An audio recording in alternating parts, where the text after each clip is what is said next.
Tips and ട്രിക്സിലേക്ക് ഏവർക്കും സ്വാഗതം. വരുന്ന അസിസ്റ്റന്റ് സെയിൽസ്മാൻ പരീക്ഷയ്ക്ക് തയ്യാറെടുക്കുന്നവർക്ക് വേണ്ടിയിട്ടുള്ള ക്ലാസ്സുകളാണ് നമ്മളിപ്പോൾ ചെയ്തുകൊണ്ടിരിക്കുന്നത്. അപ്പോൾ അസിസ്റ്റന്റ് സെയിൽസ്മാന് വേണ്ടി നമ്മളൊരു സ്റ്റഡി പ്ലാൻ പറഞ്ഞിട്ടുണ്ടായിരുന്നു. നമ്മുടെ ലൈവ് സെഷൻ കാണാത്തവരുണ്ടെങ്കിൽ ഒന്ന് കണ്ടു നോക്കുക. ഏത് രീതിയിലാണ് നമ്മൾ ക്ലാസ്സുകൾ മുന്നോട്ട് കൊണ്ടുപോകുന്നത് എന്നുള്ള കാര്യങ്ങളൊക്കെ വളരെ വിശദമായിട്ട് തന്നെ ആ ഒരു സെഷനിൽ പറഞ്ഞിട്ടുണ്ടായിരുന്നു. അപ്പോൾ നമ്മളിപ്പോൾ സ്റ്റാർട്ട് ചെയ്തിട്ടുള്ള ടോപ്പിക് എന്ന് പറയുന്നത് ഭരണഘടനയാണ്. അപ്പോൾ നമ്മുടെ പഠന രീതി എന്ന് പറയുന്നത് ഓരോ ദിവസവും പഠിക്കേണ്ട ടോപ്പിക്ക് നിങ്ങൾക്ക് ടെലിഗ്രാമിൽ ഞാൻ മെൻഷൻ ചെയ്ത് തരും. അപ്പോൾ ടെലിഗ്രാമിൽ ജോയിൻ ചെയ്യാത്തവരുണ്ടെങ്കിൽ ഇപ്പോൾ തന്നെ ജോയിൻ ചെയ്യുക. ടെലിഗ്രാമിൻ്റെ ലിങ്ക് താഴെ ഡിസ്ക്രിപ്ഷൻ ബോക്സിലും കമൻറ്റ് ബോക്സിൽ ഫസ്റ്റ് കമൻ്റ് ആയിട്ടും കൊടുത്തിട്ടുണ്ട്. നമ്മൾ മെൻഷൻ ചെയ്ത ടോപ്പിക്കുമായി ബന്ധപ്പെട്ട ക്ലാസ് പിറ്റേ ദിവസം കാലത്ത് നമ്മൾ അപ്ലോഡ് ചെയ്യുന്നതാണ്. ക്ലാസ് കണ്ട് നോട്ട്സ് തയ്യാറാക്കിയിട്ട് പഠിക്കുക. ആ ദിവസം തന്നെ രാത്രി 8 മണിക്ക് നമ്മൾ പഠിച്ച ടോപ്പിക്കുമായി ബന്ധപ്പെട്ടിട്ടുള്ള PYQ ഡിസ്കഷൻ ഉണ്ടായിരിക്കും. PYQ എന്ന് പറയുമ്പോൾ ലേറ്റസ്റ്റ് ആയിട്ട് നടന്ന 2025 നടന്ന പരീക്ഷകളിലെ ചോദ്യങ്ങളും 24, 23, 22 വർഷങ്ങളിൽ നടന്ന ചോദ്യങ്ങൾ, പിന്നെ നമ്മുടെ അസിസ്റ്റന്റ് സെയിൽസ്മാന്റെ അതേ സിലബസ് പ്രകാരം നടന്ന പരീക്ഷകളിലെ ചോദ്യങ്ങൾ, അതായത് 10th മെയിൻസ്, സെക്രട്ടേറിയറ്റ് OA ഇപ്പൊ ലേറ്റസ്റ്റ് ആയിട്ട് നടന്നിട്ടുള്ള പരീക്ഷ, അങ്ങനെയുള്ള നമ്മുടെ സിലബസ് പ്രകാരം നടന്ന LDC അങ്ങനെയുള്ള പരീക്ഷകളിലെ ചോദ്യങ്ങളെല്ലാം ഉൾപ്പെടുത്തിയിട്ടുള്ള PYQ ഡിസ്കഷൻ ആണ്. വളരെ എഫക്റ്റീവ് ആയിട്ടുള്ള ഒരു മെത്തേഡാണ് നമ്മൾ ഫോളോ ചെയ്യുന്നത്. അപ്പോൾ ഇതുവരെയും നമ്മുടെ കൂടെ ഫോളോ ചെയ്യാത്തവരുണ്ടെങ്കിൽ ഇന്ന് മുതൽ തന്നെ സ്റ്റാർട്ട് ചെയ്തോളാം. വളരെ കുറച്ച് ക്ലാസ്സുകളെ നമ്മൾ ചെയ്തിട്ടുള്ളൂ. ഇപ്പോൾ സ്റ്റാർട്ട് ചെയ്ത് കഴിഞ്ഞാൽ നിങ്ങൾക്ക് പരീക്ഷയാകുമ്പോഴത്തേക്കും നല്ല രീതിയിൽ തന്നെ പഠിച്ചെത്താൻ വേണ്ടി സാധിക്കുന്നതാണ്. അപ്പോൾ ഇന്ന് നമ്മൾ ഡിസ്കസ് ചെയ്യാൻ വേണ്ടി പോകുന്ന ടോപ്പിക് എന്ന് പറയുന്നത് PSC പരീക്ഷകളിൽ ഇപ്പോൾ സ്ഥിര സാന്നിധ്യമായിട്ടുള്ള ഒരു ടോപ്പിക്കാണ് ഗവൺമെന്റിന്റെ ഘടകങ്ങൾ എന്ന് പറയുന്നത്. അതിലെ രാഷ്ട്രപതി ആയിക്കോട്ടെ, ഉപരാഷ്ട്രപതി ആയിക്കോട്ടെ, രാജ്യസഭ, പ്രധാനമന്ത്രി, അങ്ങനെ സുപ്രീം കോടതി, ഇങ്ങനെയുള്ള എല്ലാ ഭാഗങ്ങളിൽ നിന്നും സ്ഥിരമായിട്ട് ഇപ്പോൾ PSC പരീക്ഷകളിൽ ചോദ്യങ്ങൾ കണ്ടുവരുന്നുണ്ട്. അപ്പോൾ ആ ഒരു ടോപ്പിക്കാണ് നമ്മൾ ഇന്നത്തെ ക്ലാസ്സിൽ പഠിക്കാൻ വേണ്ടി പോകുന്നത്. അപ്പോൾ നോട്ട്സ് തയ്യാറാക്കിയിട്ട് നിങ്ങൾ പഠിക്കുക. വളരെ ഡീറ്റെയിൽഡ് ആയിട്ട് തന്നെയാണ് നമ്മൾ ക്ലാസ് എടുക്കുന്നത്. ഫ്രീ ക്ലാസ് ആണെന്ന് പറഞ്ഞിട്ട് നമ്മുടെ ക്ലാസ്സുകളിൽ ക്വാളിറ്റിയിൽ ഒന്നും തന്നെ നമ്മൾ കുറവ് വരുത്താറില്ല. അപ്പോൾ പക്കയായിട്ടുള്ള ക്ലാസ്സുകളാണ്. നോട്ട്സ് തയ്യാറാക്കിയിട്ട് പഠിക്കുക. രാത്രി നമുക്കിതിൻ്റെ PYQ ഡിസ്കഷൻ സെഷൻ ഉണ്ടായിരിക്കും. ലൈവാണ്. ലൈവ് ക്ലാസ് എപ്പോഴും രാത്രി 8 മണിക്കാണ് കേട്ടോ. അപ്പോൾ കൃത്യമായിട്ട് തന്നെ ജോയിൻ ചെയ്യുക. മിസ്സാവാതിരിക്കാനായിട്ട് നമ്മുടെ ടെലിഗ്രാമിൽ ജോയിൻ ചെയ്തിരുന്നാൽ മതി. നമ്മൾ ടെലിഗ്രാമിൽ ലിങ്ക് ഷെയർ ചെയ്ത് തരുന്നതാണ്. ഓക്കെ അല്ലേ? അപ്പോൾ നമുക്ക് എന്തായാലും ഇന്നത്തെ ക്ലാസ് സ്റ്റാർട്ട് ചെയ്യാം. അപ്പോൾ ഇന്നത്തെ ക്ലാസ്സിൽ നമ്മൾ പഠിക്കാനായിട്ട് തുടങ്ങുന്നത് അടുത്ത ഒരു ഭാഗമാണ് സ്ട്രക്ചർ ഓഫ് ഗവൺമെൻറ്. ഗവൺമെൻറ്റിൻ്റെ ഘടകങ്ങൾ എന്ന് പറയുന്ന ആ ഒരു ഭാഗം ഉണ്ടല്ലോ. അപ്പോൾ അവിടെ നമുക്ക് എന്താണ്, കാര്യനിർവഹണ വിഭാഗം പഠിക്കാനുണ്ട്, നീതിന്യായ വിഭാഗം പഠിക്കാനുണ്ട്, അല്ലേ, നിയമനിർമ്മാണ വിഭാഗം പഠിക്കാനുണ്ട്. അപ്പോൾ അതിൽ ഓരോന്നായിട്ട് നമ്മൾ പഠിക്കാൻ പോവാണ്.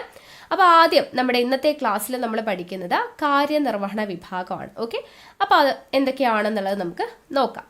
ഓക്കെ, അപ്പോൾ നമുക്ക് സ്റ്റാർട്ട് ചെയ്യാം. എല്ലാവരും നോട്ട്ബുക്കും പെന്നും എടുത്തോളാം, നോട്ട് ചെയ്തോളാം കേട്ടോ. കുറച്ച് ലെങ്തി ആയിട്ടുള്ള വീഡിയോ ആയിരിക്കും. മുഴുവനായിട്ടും കണ്ട് നോട്ട് തയ്യാറാക്കണം. ഇമ്പോർട്ടൻ്റ് ആയിട്ടുള്ള ഒരു ടോപ്പിക്കാണ്. Okay, yes.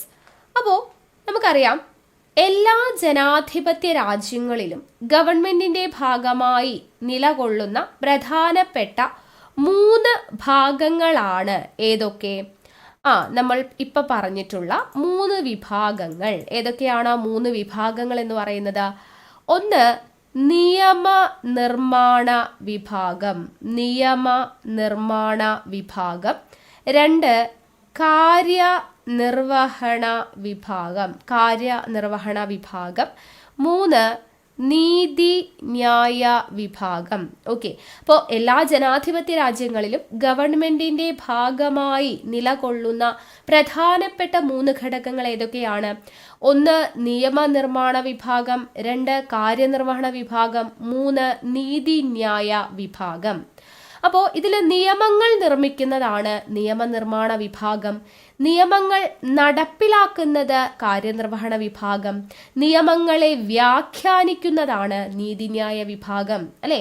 നിയമങ്ങൾ നിർമ്മിക്കുന്നത് നിയമനിർമ്മാണ വിഭാഗം, നിയമങ്ങൾ നടപ്പിലാക്കുന്നത് അല്ലെങ്കിൽ നിയമങ്ങൾ നിർവഹിക്കുന്നത് കാര്യനിർവഹണ വിഭാഗം, നിയമങ്ങളെ വ്യാഖ്യാനിക്കുന്നത് നീതിന്യായ വിഭാഗം. ഓക്കെ, അപ്പോൾ 3 വിഭാഗങ്ങളാണെന്ന് പഠിച്ചു. അപ്പം അതിൽ ആദ്യം നമ്മൾ പഠിക്കാൻ പോകുന്നത് കാര്യനിർവഹണ വിഭാഗത്തെ കുറിച്ചാണ് എന്ന് ഞാൻ പറഞ്ഞു. അപ്പോൾ ഇത് തന്നെ ഒരു ചോദ്യമാണ്. കാര്യനിർവഹണ വിഭാഗത്തിൽ പെടുന്നത് ഏതൊക്കെ എന്ന് ചോദിച്ചിട്ടുണ്ട്. അപ്പോൾ കാര്യനിർവഹണ വിഭാഗത്തിൽ ഉൾപ്പെടുന്നത് ആരൊക്കെയാണ്? ഒന്ന് രാഷ്ട്രപതി. ഇന്ന് നമ്മൾ രാഷ്ട്രപതിയെ കുറിച്ചാണ് പഠിക്കുന്നത്. ഓക്കെ, അപ്പോൾ ഒന്നാമത്തെ ആള് രാഷ്ട്രപതി. 2 രാഷ്ട്രപതി കഴിഞ്ഞാൽ ആര് വേണം? ഉപരാഷ്ട്രപതി, ഉപരാഷ്ട്രപതി. 3 പ്രധാനമന്ത്രി, പ്രധാനമന്ത്രി. ദെൻ 4 മന്ത്രിസഭ, മന്ത്രിസഭ. 5 ഉദ്യോഗസ്ഥ വൃന്ദം. ഇത്രയും പേര് ചേരുന്നതാണ് എന്തെന്ന് പറയുന്നത് കാര്യനിർവഹണ വിഭാഗം. ഇന്ത്യയിലെ ഗവൺമെന്റിനെ 3ആയിട്ട് തിരിച്ചിട്ടുണ്ട്. നിയമനിർമ്മാണ വിഭാഗം, കാര്യനിർവഹണ വിഭാഗം, നീതിന്യായ വിഭാഗം. അതിൽ കാര്യനിർവഹണ വിഭാഗത്തിനു കീഴിൽ വരുന്നത് ആരൊക്കെയാ? രാഷ്ട്രപതി, ഉപരാഷ്ട്രപതി, പ്രധാനമന്ത്രി, മന്ത്രിസഭ, ഉദ്യോഗസ്ഥ വൃന്ദം. ഇത്രയും ചേരുന്നതാണ് കാര്യനിർവഹണ വിഭാഗം എന്ന് പറയുന്നത്. കാര്യനിർവഹണ വിഭാഗത്തെക്കുറിച്ച് പറയുമ്പോഴേ ഓരോ രാജ്യങ്ങളിലും കാര്യനിർവഹണ വിഭാഗം എന്ന് പറയുന്നത് വ്യത്യസ്ത രീതിയിലുള്ളതായിരിക്കും. ഓക്കെ, അപ്പോൾ വ്യത്യസ്ത രീതി എന്ന് പറയുമ്പോൾ ഏതൊക്കെയാണ് ആ വ്യത്യസ്ത രീതികൾ? ഓരോ കാര്യനിർവഹണ വിഭാഗത്തെ നമുക്ക് പ്രധാനമായിട്ടും 3ആയിട്ട് തരംതിരിക്കാം. ഒന്നാമത്തേത് പ്രസിഡൻഷ്യൽ സിസ്റ്റം, പ്രസിഡൻഷ്യൽ സംവിധാനം, പ്രസിഡൻഷ്യൽ സിസ്റ്റം ഓഫ് ഗവൺമെന്റ്. രണ്ടാമത്തേത് parliamentary, parliamentary system, presidential system, parliamentary system. മൂന്നാമത്തേത് അർദ്ധ പ്രസിഡൻഷ്യൽ അഥവാ ക്വാസി പ്രസിഡൻഷ്യൽ എന്നിങ്ങനെ 3ആയിട്ട് നമുക്ക് തിരിക്കാം. കാര്യനിർവഹണ വിഭാഗത്തെ പ്രധാനമായും 3ആയിട്ടാണ് തിരിച്ചിട്ടുള്ളത്. പ്രസിഡൻഷ്യൽ സിസ്റ്റം, പാർലമെന്ററി സിസ്റ്റം, അർദ്ധ പ്രസിഡൻഷ്യൽ സിസ്റ്റം എന്നിങ്ങനെ 3ആയിട്ട് തരംതിരിച്ചിരിക്കുന്നു. ഓക്കെ, അപ്പോൾ ഇതിൽ ഓരോ സിസ്റ്റം അതിന് എക്സാമ്പിൾ നമ്മൾ പഠിക്കണം. അപ്പോൾ ആദ്യം ഞാൻ പറഞ്ഞത് എന്താണ്? Presidential system. ആദ്യത്തേതാണ് പ്രസിഡൻഷ്യൽ സിസ്റ്റം. അപ്പൊ പ്രസിഡൻഷ്യൽ സിസ്റ്റം എന്ന് പറഞ്ഞാൽ എന്താ? എല്ലാ അധികാരങ്ങളും പ്രസിഡന്റിലായിരിക്കും. എല്ലാ കാര്യങ്ങളും തീരുമാനിക്കുന്നത്, എല്ലാ അധികാരങ്ങളും പ്രസിഡന്റിൽ നിക്ഷിപ്തമായിട്ടുള്ള സിസ്റ്റത്തെയാണ് നമ്മൾ പ്രസിഡൻഷ്യൽ സിസ്റ്റം എന്ന് പറയുന്നത്. അപ്പോൾ ഈ പ്രസിഡൻഷ്യൽ സിസ്റ്റം ഉള്ള രാജ്യങ്ങൾക്ക് ഉദാഹരണമായിട്ട് നമുക്ക് പറയാൻ പറ്റുന്നതാണ് USA, അതുപോലെ തന്നെ ബ്രസീൽ. USA, ബ്രസീൽ എന്നിവയെല്ലാം പ്രസിഡൻഷ്യൽ സിസ്റ്റം ഉള്ള രാജ്യങ്ങളാണ്. അതുപോലെ തന്നെ ലാറ്റിൻ അമേരിക്കൻ രാജ്യങ്ങൾ, ഇതെല്ലാം പ്രസിഡൻഷ്യൽ സിസ്റ്റം ആണ് അവിടെ നിലനിൽക്കുന്നത്. ഇനി പാർലമെന്ററി സിസ്റ്റം. പാർലമെന്ററി സിസ്റ്റത്തിൽ എന്താണ് പ്രത്യേകത? പാർലമെന്ററി സിസ്റ്റം എന്ന് പറയുമ്പോൾ നമ്മുടെ ഇന്ത്യ എന്ന് പറയുന്നത് പാർലമെന്ററി സിസ്റ്റം ആണ് അല്ലേ നമ്മുടെ ഇന്ത്യയിൽ. അതായത് പ്രസിഡന്റ് ആയിരിക്കും നമ്മുടെ രാജ്യത്തിന്റെ ഹെഡ് എന്ന് പറയുന്നത്. പക്ഷെ അദ്ദേഹത്തിന് നാമമാത്രമായ അധികാരം മാത്രമേ ഉണ്ടായിരിക്കുകയുള്ളൂ. പ്രസിഡന്റിന് നാമമാത്രമായ അധികാരമുള്ള സിസ്റ്റമാണ് പാർലമെന്ററി സിസ്റ്റം എന്ന് പറയുന്നത്. അതിന് എക്സാമ്പിൾ, ഏറ്റവും ബെസ്റ്റ് എക്സാമ്പിൾ ആണ് നമ്മുടെ ഇന്ത്യയിലാണ് പാർലമെന്ററി സിസ്റ്റം ഉള്ളത്. അപ്പോൾ ഇന്ത്യയെ കൂടാതെ ജപ്പാൻ, ഇറ്റലി എന്നീ രാജ്യങ്ങളിലെല്ലാം എന്താണുള്ളത്? Parliamentary system. അതുപോലെ തന്നെ ജർമ്മനി, ഈ പറയുന്ന രാജ്യങ്ങളിലെല്ലാം പാർലമെന്ററി ജനാധിപത്യമാണ് ഉള്ളത്, പാർലമെന്ററി സിസ്റ്റമാണ് ഉള്ളത്. ഓക്കെ, ഇനി അടുത്തതാണ് ക്വാസി പ്രസിഡൻഷ്യൽ അല്ലെങ്കിൽ അർദ്ധ പ്രസിഡൻഷ്യൽ സിസ്റ്റം. അർദ്ധ പ്രസിഡൻഷ്യൽ സിസ്റ്റം അല്ലെങ്കിൽ ക്വാസി പ്രസിഡൻഷ്യൽ സിസ്റ്റം എന്ന് വെച്ചാൽ എന്താണ്? പ്രസിഡന്റിന് എന്ന് പറയുന്ന അധികാരം പാർലമെന്ററി ആവുമ്പോൾ പ്രസിഡന്റിന് വളരെ കുറച്ച് അധികാരമേ ഉള്ളൂ, നാമമാത്രമായ അധികാരമാണ്. പ്രസിഡൻഷ്യൽ സിസ്റ്റത്തിൽ പ്രസിഡന്റിനാണ് പൂർണ്ണമായ അധികാരം. അതിന്റെ രണ്ടിന്റെയും ഇടയ്ക്കാണ്. പാർലമെന്ററി സിസ്റ്റത്തിനേക്കാളും കുറച്ച് കൂടുതൽ, എന്നാൽ പ്രസിഡൻഷ്യൽ സിസ്റ്റത്തിനുള്ള അത്രയും കൂടുതലും അല്ല. ഓക്കെ, അപ്പൊ അങ്ങനെ വരുന്ന, അതായത് പാർലമെന്ററി സിസ്റ്റത്തിനേക്കാൾ കൂടുതൽ അധികാരം ആർക്കുണ്ട്? പ്രസിഡന്റിന് ഉണ്ട്. പ്രസിഡന്റിന് ഏതിനുള്ളതിനേക്കാൾ, പാർലമെന്ററി സിസ്റ്റത്തിനേക്കാൾ കൂടുതൽ അധികാരം ഉള്ളതാണ് അർദ്ധ പ്രസിഡൻഷ്യൽ സിസ്റ്റം. അപ്പോൾ ഇതിന് എക്സാമ്പിൾ ആയിട്ടുള്ള 2 രാജ്യങ്ങളാണ് നമുക്ക് പറയാൻ പറ്റുന്നത്. ഫ്രാൻസിൽ അർദ്ധ പ്രസിഡൻഷ്യൽ സിസ്റ്റം ആണ്. അതുപോലെ തന്നെ USSR, റഷ്യ, അതുപോലെ ശ്രീലങ്ക, ഇവിടങ്ങളിലൊക്കെ അർദ്ധ പ്രസിഡൻഷ്യൽ സിസ്റ്റം ആണ് നിലനിൽക്കുന്നത്. ഓക്കെ, അപ്പൊ പ്രസിഡൻഷ്യൽ സിസ്റ്റം എന്താന്ന് പഠിച്ചു, പാർലമെന്ററി സിസ്റ്റം എന്താന്ന് പഠിച്ചു, അർദ്ധ പ്രസിഡൻഷ്യൽ സിസ്റ്റം എന്താന്ന് പഠിച്ചു. അപ്പൊ നമ്മുടെ രാജ്യം എന്ന് പറയുന്നത് പാർലമെന്ററി സിസ്റ്റത്തിലാണ് പ്രവർത്തിക്കുന്നത്. അതായത് പ്രസിഡന്റിന് നാമമാത്രമായ അധികാരമാണ് ഉള്ളതെന്ന് പറഞ്ഞു. അപ്പൊ നമ്മുടെ രാജ്യത്തിന്റെ തലവനായിട്ടുള്ള പ്രസിഡന്റിനെ കുറിച്ചാണ് നമ്മൾ ഇനി പഠിക്കുന്നത്. പ്രസിഡന്റ് അല്ലെങ്കിൽ രാഷ്ട്രപതി രണ്ടും ഒന്നാണ് കേട്ടോ. അങ്ങനെ അതും ഡൗട്ടുള്ള ആളുകളുണ്ട്, പ്രസിഡന്റ് എന്ന് വെച്ചാൽ രാഷ്ട്രപതി ആണോ എന്നുള്ളത്. അപ്പം അതുകൊണ്ടാണ് പറഞ്ഞത് പ്രസിഡന്റ് അല്ലെങ്കിൽ രാഷ്ട്രപതിയാണ് നമ്മുടെ എക്സിക്യൂട്ടീവ് ഹെഡ് എന്ന് പറയുന്നത്. കാര്യനിർവഹണ വിഭാഗത്തിന്റെ തലവനാണ് രാഷ്ട്രപതി. അപ്പോൾ രാഷ്ട്രപതിയെ കുറിച്ച് പ്രതിപാദിക്കുന്ന ആർട്ടിക്കിൾ ചോദിക്കാം. നമ്മുടെ രാജ്യത്തിന്, ഇന്ത്യക്ക് ഒരു പ്രസിഡന്റ് ഉണ്ടായിരിക്കും. There shall be a president in India. ഇന്ത്യക്ക് ഒരു രാഷ്ട്രപതി ഉണ്ടായിരിക്കും എന്ന് പ്രതിപാദിക്കുന്ന ഒരു ആർട്ടിക്കിൾ ഏതാണ് എന്ന് ചോദിച്ചു കഴിഞ്ഞാൽ ഏതാണ്? ആർട്ടിക്കിൾ 52. ആർട്ടിക്കിൾ 52 എന്ത് പറയുന്നത്? പ്രസിഡന്റ് വേണം, ഇന്ത്യക്ക് ഒരു പ്രസിഡന്റ് ഉണ്ടായിരിക്കും എന്ന് പറയുന്ന ആർട്ടിക്കിളാണ് ആർട്ടിക്കിൾ 52 എന്ന് പറയുന്നത്. ഓക്കെ, അപ്പൊ നമുക്കറിയാം രാഷ്ട്രപതി എന്ന് പറയുന്നത് അദ്ദേഹത്തിന്റെ കുറച്ച് വിശേഷണങ്ങൾ ഇമ്പോർട്ടൻ്റ് ആണ്. ഒന്ന്, നമ്മൾ പറഞ്ഞു കാര്യനിർവഹണ വിഭാഗത്തിന്റെ ഹെഡാണ്. കാര്യനിർവഹണ വിഭാഗത്തിൽ രാഷ്ട്രപതിയും ഉപരാഷ്ട്രപതിയും ആരൊക്കെ വരുന്നുണ്ട് എന്നുള്ളത് നമ്മൾ പറഞ്ഞു. അപ്പൊ അതിലെ ഹെഡ് എന്ന് പറയുന്നത് രാഷ്ട്രപതിയാണ്. കാര്യനിർവഹണ വിഭാഗത്തിന്റെ തലവനാണ് രാഷ്ട്രപതി എന്ന് നമുക്ക് ആദ്യം തന്നെ പറയാം അല്ലെ. അപ്പോൾ എക്സിക്യൂട്ടീവ് ഹെഡാണ് അല്ലെങ്കിൽ കാര്യനിർവഹണ വിഭാഗത്തിന്റെ തലവൻ എന്ന് അറിയപ്പെടുന്നത് ആരാണ്? അത് രാഷ്ട്രപതിയാണ്. രണ്ടാമത്തെ വിശേഷണം, ഇന്ത്യയുടെ ഭരണഘടനാപരമായ തലവൻ. ഇന്ത്യയുടെ ഭരണഘടനാപരമായ തലവൻ എന്നറിയപ്പെടുന്നത് രാഷ്ട്രപതിയാണ്. അതുപോലെ തന്നെ സായുധ സേനാ വിഭാഗങ്ങളുടെ പരമോന്നത മേധാവി എന്നറിയപ്പെടുന്നത്, തലവൻ എന്നറിയപ്പെടുന്നത് രാഷ്ട്രപതിയാണ്. അതുപോലെ തന്നെ ഇന്ത്യയുടെ സർവ്വസൈന്യാധിപൻ എന്നറിയപ്പെടുന്നത് രാഷ്ട്രപതിയാണ്. ഇന്ത്യയുടെ രാഷ്ട്രത്തലവൻ എന്നറിയപ്പെടുന്നതുമാരാ? രാഷ്ട്രപതിയാണ്. അതുപോലെ പ്രതിരോധ സേനകളുടെ പരമാധികാരി, ഇതെല്ലാം ഈ വിശേഷണങ്ങളെല്ലാം ആർക്കുള്ളതാ? രാഷ്ട്രപതിക്ക്. ഇന്ത്യയുടെ കാര്യനിർവഹണ വിഭാഗത്തിന്റെ തലവനാണ്, ഇന്ത്യയുടെ ഭരണഘടനാപരമായ തലവനാണ്, സായുധ സേനാ വിഭാഗങ്ങളുടെ പരമോന്നത മേധാവിയാണ്, ഇന്ത്യയുടെ സർവ്വസൈന്യാധിപനാണ്, ഇന്ത്യയുടെ രാഷ്ട്രത്തലവനാണ്, പ്രതിരോധ സേനയുടെ പരമാധികാരി. ഇത്രയും വിശേഷണങ്ങൾ രാഷ്ട്രപതിക്കുള്ളതാണ്. എങ്കിലും രാഷ്ട്രപതിക്ക് എന്ത് അധികാരമേ ഉള്ളൂ? നാമമാത്രമായ അധികാരം. നാമമാത്രം എന്ന് പറഞ്ഞാൽ എന്താ? പേരിനു മാത്രമാണ് ഈ അധികാരങ്ങളൊക്കെ ഉള്ളത്. യഥാർത്ഥത്തിലുള്ള അധികാരം, ഭരിക്കുന്ന സമയത്ത് യഥാർത്ഥത്തിലുള്ള അധികാരം ആരിലാണ് വരുന്നത്?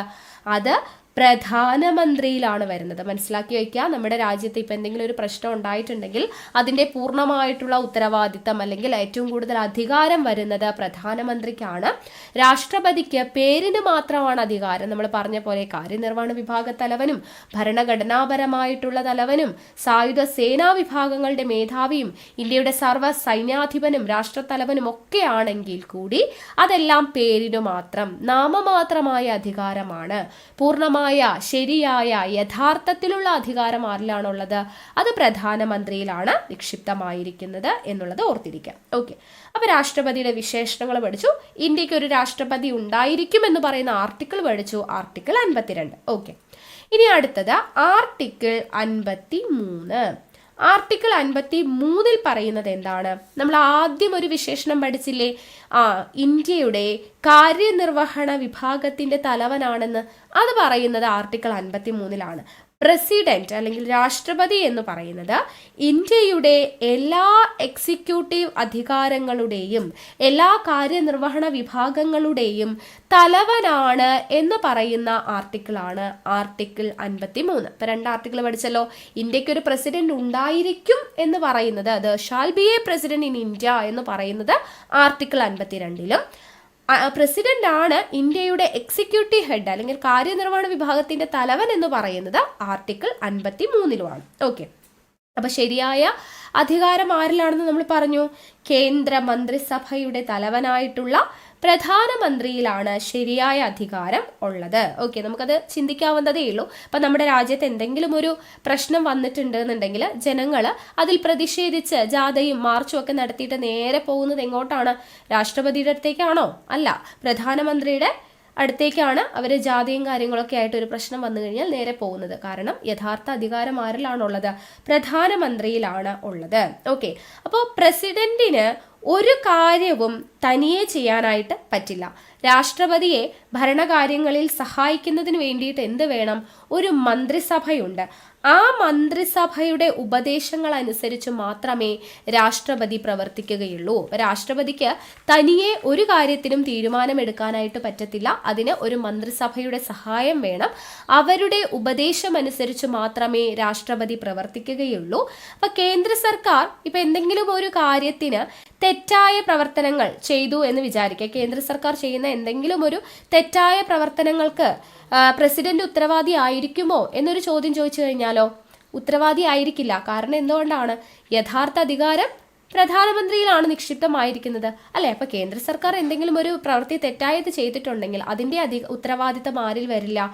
പ്രസിഡന്റിന് വരത്തില്ല എന്നുള്ള കാര്യം കൂടെ ഓർത്തിരിക്കാം. ഓക്കെ, അടുത്ത ഇമ്പോർട്ടൻ്റ് ആയിട്ടുള്ള ആർട്ടിക്കിളാണ്. അപ്പോൾ ഈ ആർട്ടിക്കിളൊക്കെ ഓർത്തു വയ്ക്കാനായിട്ട് കുറച്ച് പാടാണ്. അപ്പോൾ ഇത് ഓർത്തു വയ്ക്കാനുള്ള ഒരു ട്രിക്ക് ഉണ്ട്. അത് നമ്മൾ പഠിപ്പിച്ചതിന് ശേഷം പറയാം. കോഡ് മാത്രം പഠിച്ചിട്ട് കാര്യമില്ല, അത് മനസ്സിലാക്കുകയും കൂടെ വേണം, അല്ലേ? അപ്പോൾ മനസ്സിലാക്കി ആദ്യം പഠിച്ചതിന് ശേഷം അവസാനം ഓർത്തിരിക്കാനുള്ള ഒരു ടിപ്പ് പറഞ്ഞുതരാം. ഓക്കെ, അപ്പോൾ ആർട്ടിക്കിൾ 54. ആർട്ടിക്കിൾ 54 എന്താ പറയുന്നത്?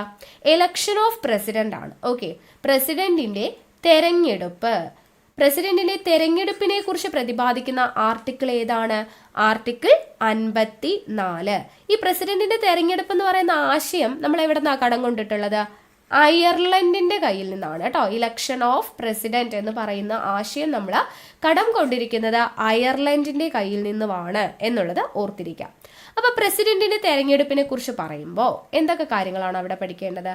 പ്രസിഡന്റിനെ തെരഞ്ഞെടുക്കുന്നത് ആരാണ്? പ്രസിഡന്റിനെ തെരഞ്ഞെടുക്കാൻ വേണ്ടിയിട്ട് ഒരു ഇലക്ട്രൽ കോളേജ് ഉണ്ടായിരിക്കും. പ്രസിഡന്റിനെ തിരഞ്ഞെടുക്കാൻ വേണ്ടിയിട്ട് ഒരു ഇലക്ട്രൽ കോളേജാണ് പ്രസിഡന്റിനെ തിരഞ്ഞെടുക്കുന്നത്. അപ്പോൾ ഈ പ്രസിഡന്റ് തെരഞ്ഞെടുപ്പിൽ നമുക്കറിയാം, നമ്മൾ ആരെങ്കിലും ഇപ്പോൾ വോട്ട് ചെയ്യുന്നത്, ഒരു രാഷ്ട്രപതിയുടെ തെരഞ്ഞെടുപ്പിന് വേണ്ടിയിട്ട് നമ്മൾ ജനങ്ങൾ ആരെങ്കിലും പോയി വോട്ട് ചെയ്യുന്നത് കേട്ടിട്ടുണ്ടോ? ഇല്ല. അപ്പോൾ പ്രസിഡന്റിനെ തിരഞ്ഞെടുക്കുന്നത് ഒരിക്കലും ജനങ്ങൾ നേരിട്ട് ഭാഗമായിട്ടല്ല, അല്ലെ? അപ്പോൾ അതിൻ്റെ ആ ഒരു മെത്തേഡ് പറയുന്ന പേരാണ് ആനുപാതിക പ്രാതിനിധ്യം. ആനുപാതിക പ്രാതിനിധ്യ വ്യവസ്ഥയനുസരിച്ചിട്ടാണ് പ്രസിഡന്റിനെ തിരഞ്ഞെടുക്കുന്നത്. അതായത് പ്രൊപ്പോഷണൽ റെപ്രസെൻറ്റേഷൻ, ജനസംഖ്യയ്ക്ക് അനുസൃതമായിട്ട് പ്രൊപ്പോഷണൽ റെപ്രസെൻറ്റേഷൻ, ഇത്ര ജനസംഖ്യയ്ക്ക് ഒരു പ്രതിനിധി എന്നുള്ള രീതിയിൽ. അപ്പം അങ്ങനെ ആനുപാതിക പ്രാതിനിധ്യം അനുസരിച്ചാണ് പ്രസിഡന്റിനെ തിരഞ്ഞെടുക്കുന്നത്. ഈ പ്രസിഡന്റിനെ തിരഞ്ഞെടുക്കുന്നത് ഇലക്ട്രൽ കോളേജാണ് തിരഞ്ഞെടുക്കുന്നത്. എന്താണ് ഈ ഇലക്ട്രൽ കോളേജ്? ഇലക്ട്രൽ കോളേജ് എന്ന് പറയുന്നത് കുറച്ച് പേര് ചേരുന്ന ഒരു ഗ്യാങ് ആണ്, ഒരു കമ്മിറ്റിയാണ്. അപ്പോൾ അതിൽ ആരൊക്കെയാണ് ഈ ഇലക്ട്രൽ കോളേജിലെ മെമ്പേഴ്സ്?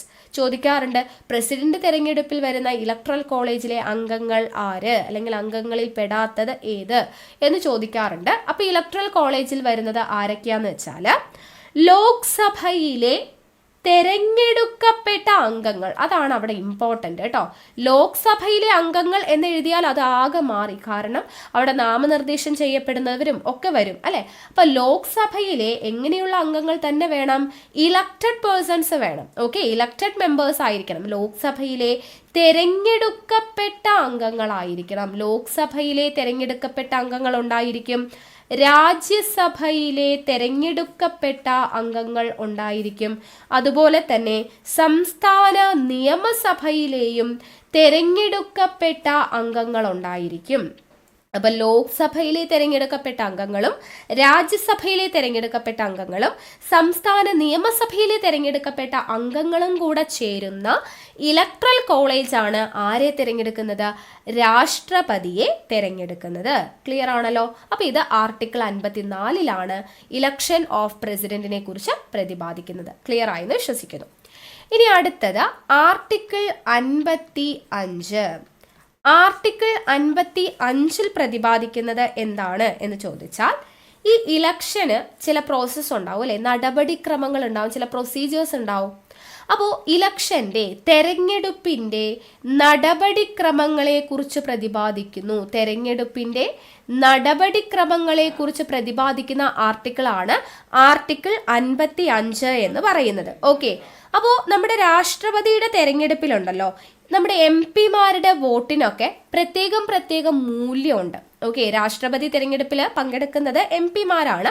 അപ്പോൾ ഓരോ MP-മാരുടെയും അല്ലെങ്കിൽ MLA-മാർക്കൊക്കെ പ്രത്യേകം വോട്ട് മൂല്യം ഉണ്ടെന്നാണ് പറയുന്നത്. ഓക്കെ, അപ്പോൾ MLA-മാരുടേതിനും പ്രത്യേകം വോട്ട് മൂല്യമുണ്ട്, MP-മാരുടേതിനും പ്രത്യേകം വോട്ട് മൂല്യമുണ്ട്. അത് ജനസംഖ്യയ്ക്ക് അനുസരിച്ചിട്ടാണ് ഈ വോട്ട് മൂല്യം വരിക കേട്ടോ. ഓക്കെ, അപ്പോൾ നമ്മുടെ കേരളത്തിൽ പ്രസിഡന്റ് തെരഞ്ഞെടുപ്പ് നടന്നപ്പോൾ നമ്മുടെ കേരളത്തിലെ ഒരു MLA-യുടെ വോട്ട് മൂല്യം എന്ന് പറയുന്നത് കേരളത്തിൽ എത്രയാണ്? 152. കേരളത്തിൽ തെരഞ്ഞെടുപ്പ് നടന്നപ്പോൾ ഒരു MLA-യുടെ വോട്ട് മൂല്യം എത്രയായിരുന്നു? 152 ആയിരുന്നു. അതൊന്ന് പഠിച്ചു വെച്ചേക്കണം, കേരളത്തിന്റെ കാര്യം ആയതുകൊണ്ട്. ഓക്കെ, ഇപ്പൊ കേരളത്തിൽ പ്രസിഡന്റ് തെരഞ്ഞെടുപ്പ് നടന്നപ്പോൾ MLA-യുടെ വോട്ട് മൂല്യം എന്ന് പറയുന്നത് 152 ആയിരുന്നു. അപ്പൊ നമ്മുടെ രാജ്യത്ത് ഈ വോട്ട് മൂല്യമൊക്കെ നിശ്ചയിക്കുന്നത് ജനസംഖ്യാ കണക്കെടുപ്പ്, അതായത് 1971 സെൻസസ് പ്രകാരമാണ് കേട്ടോ.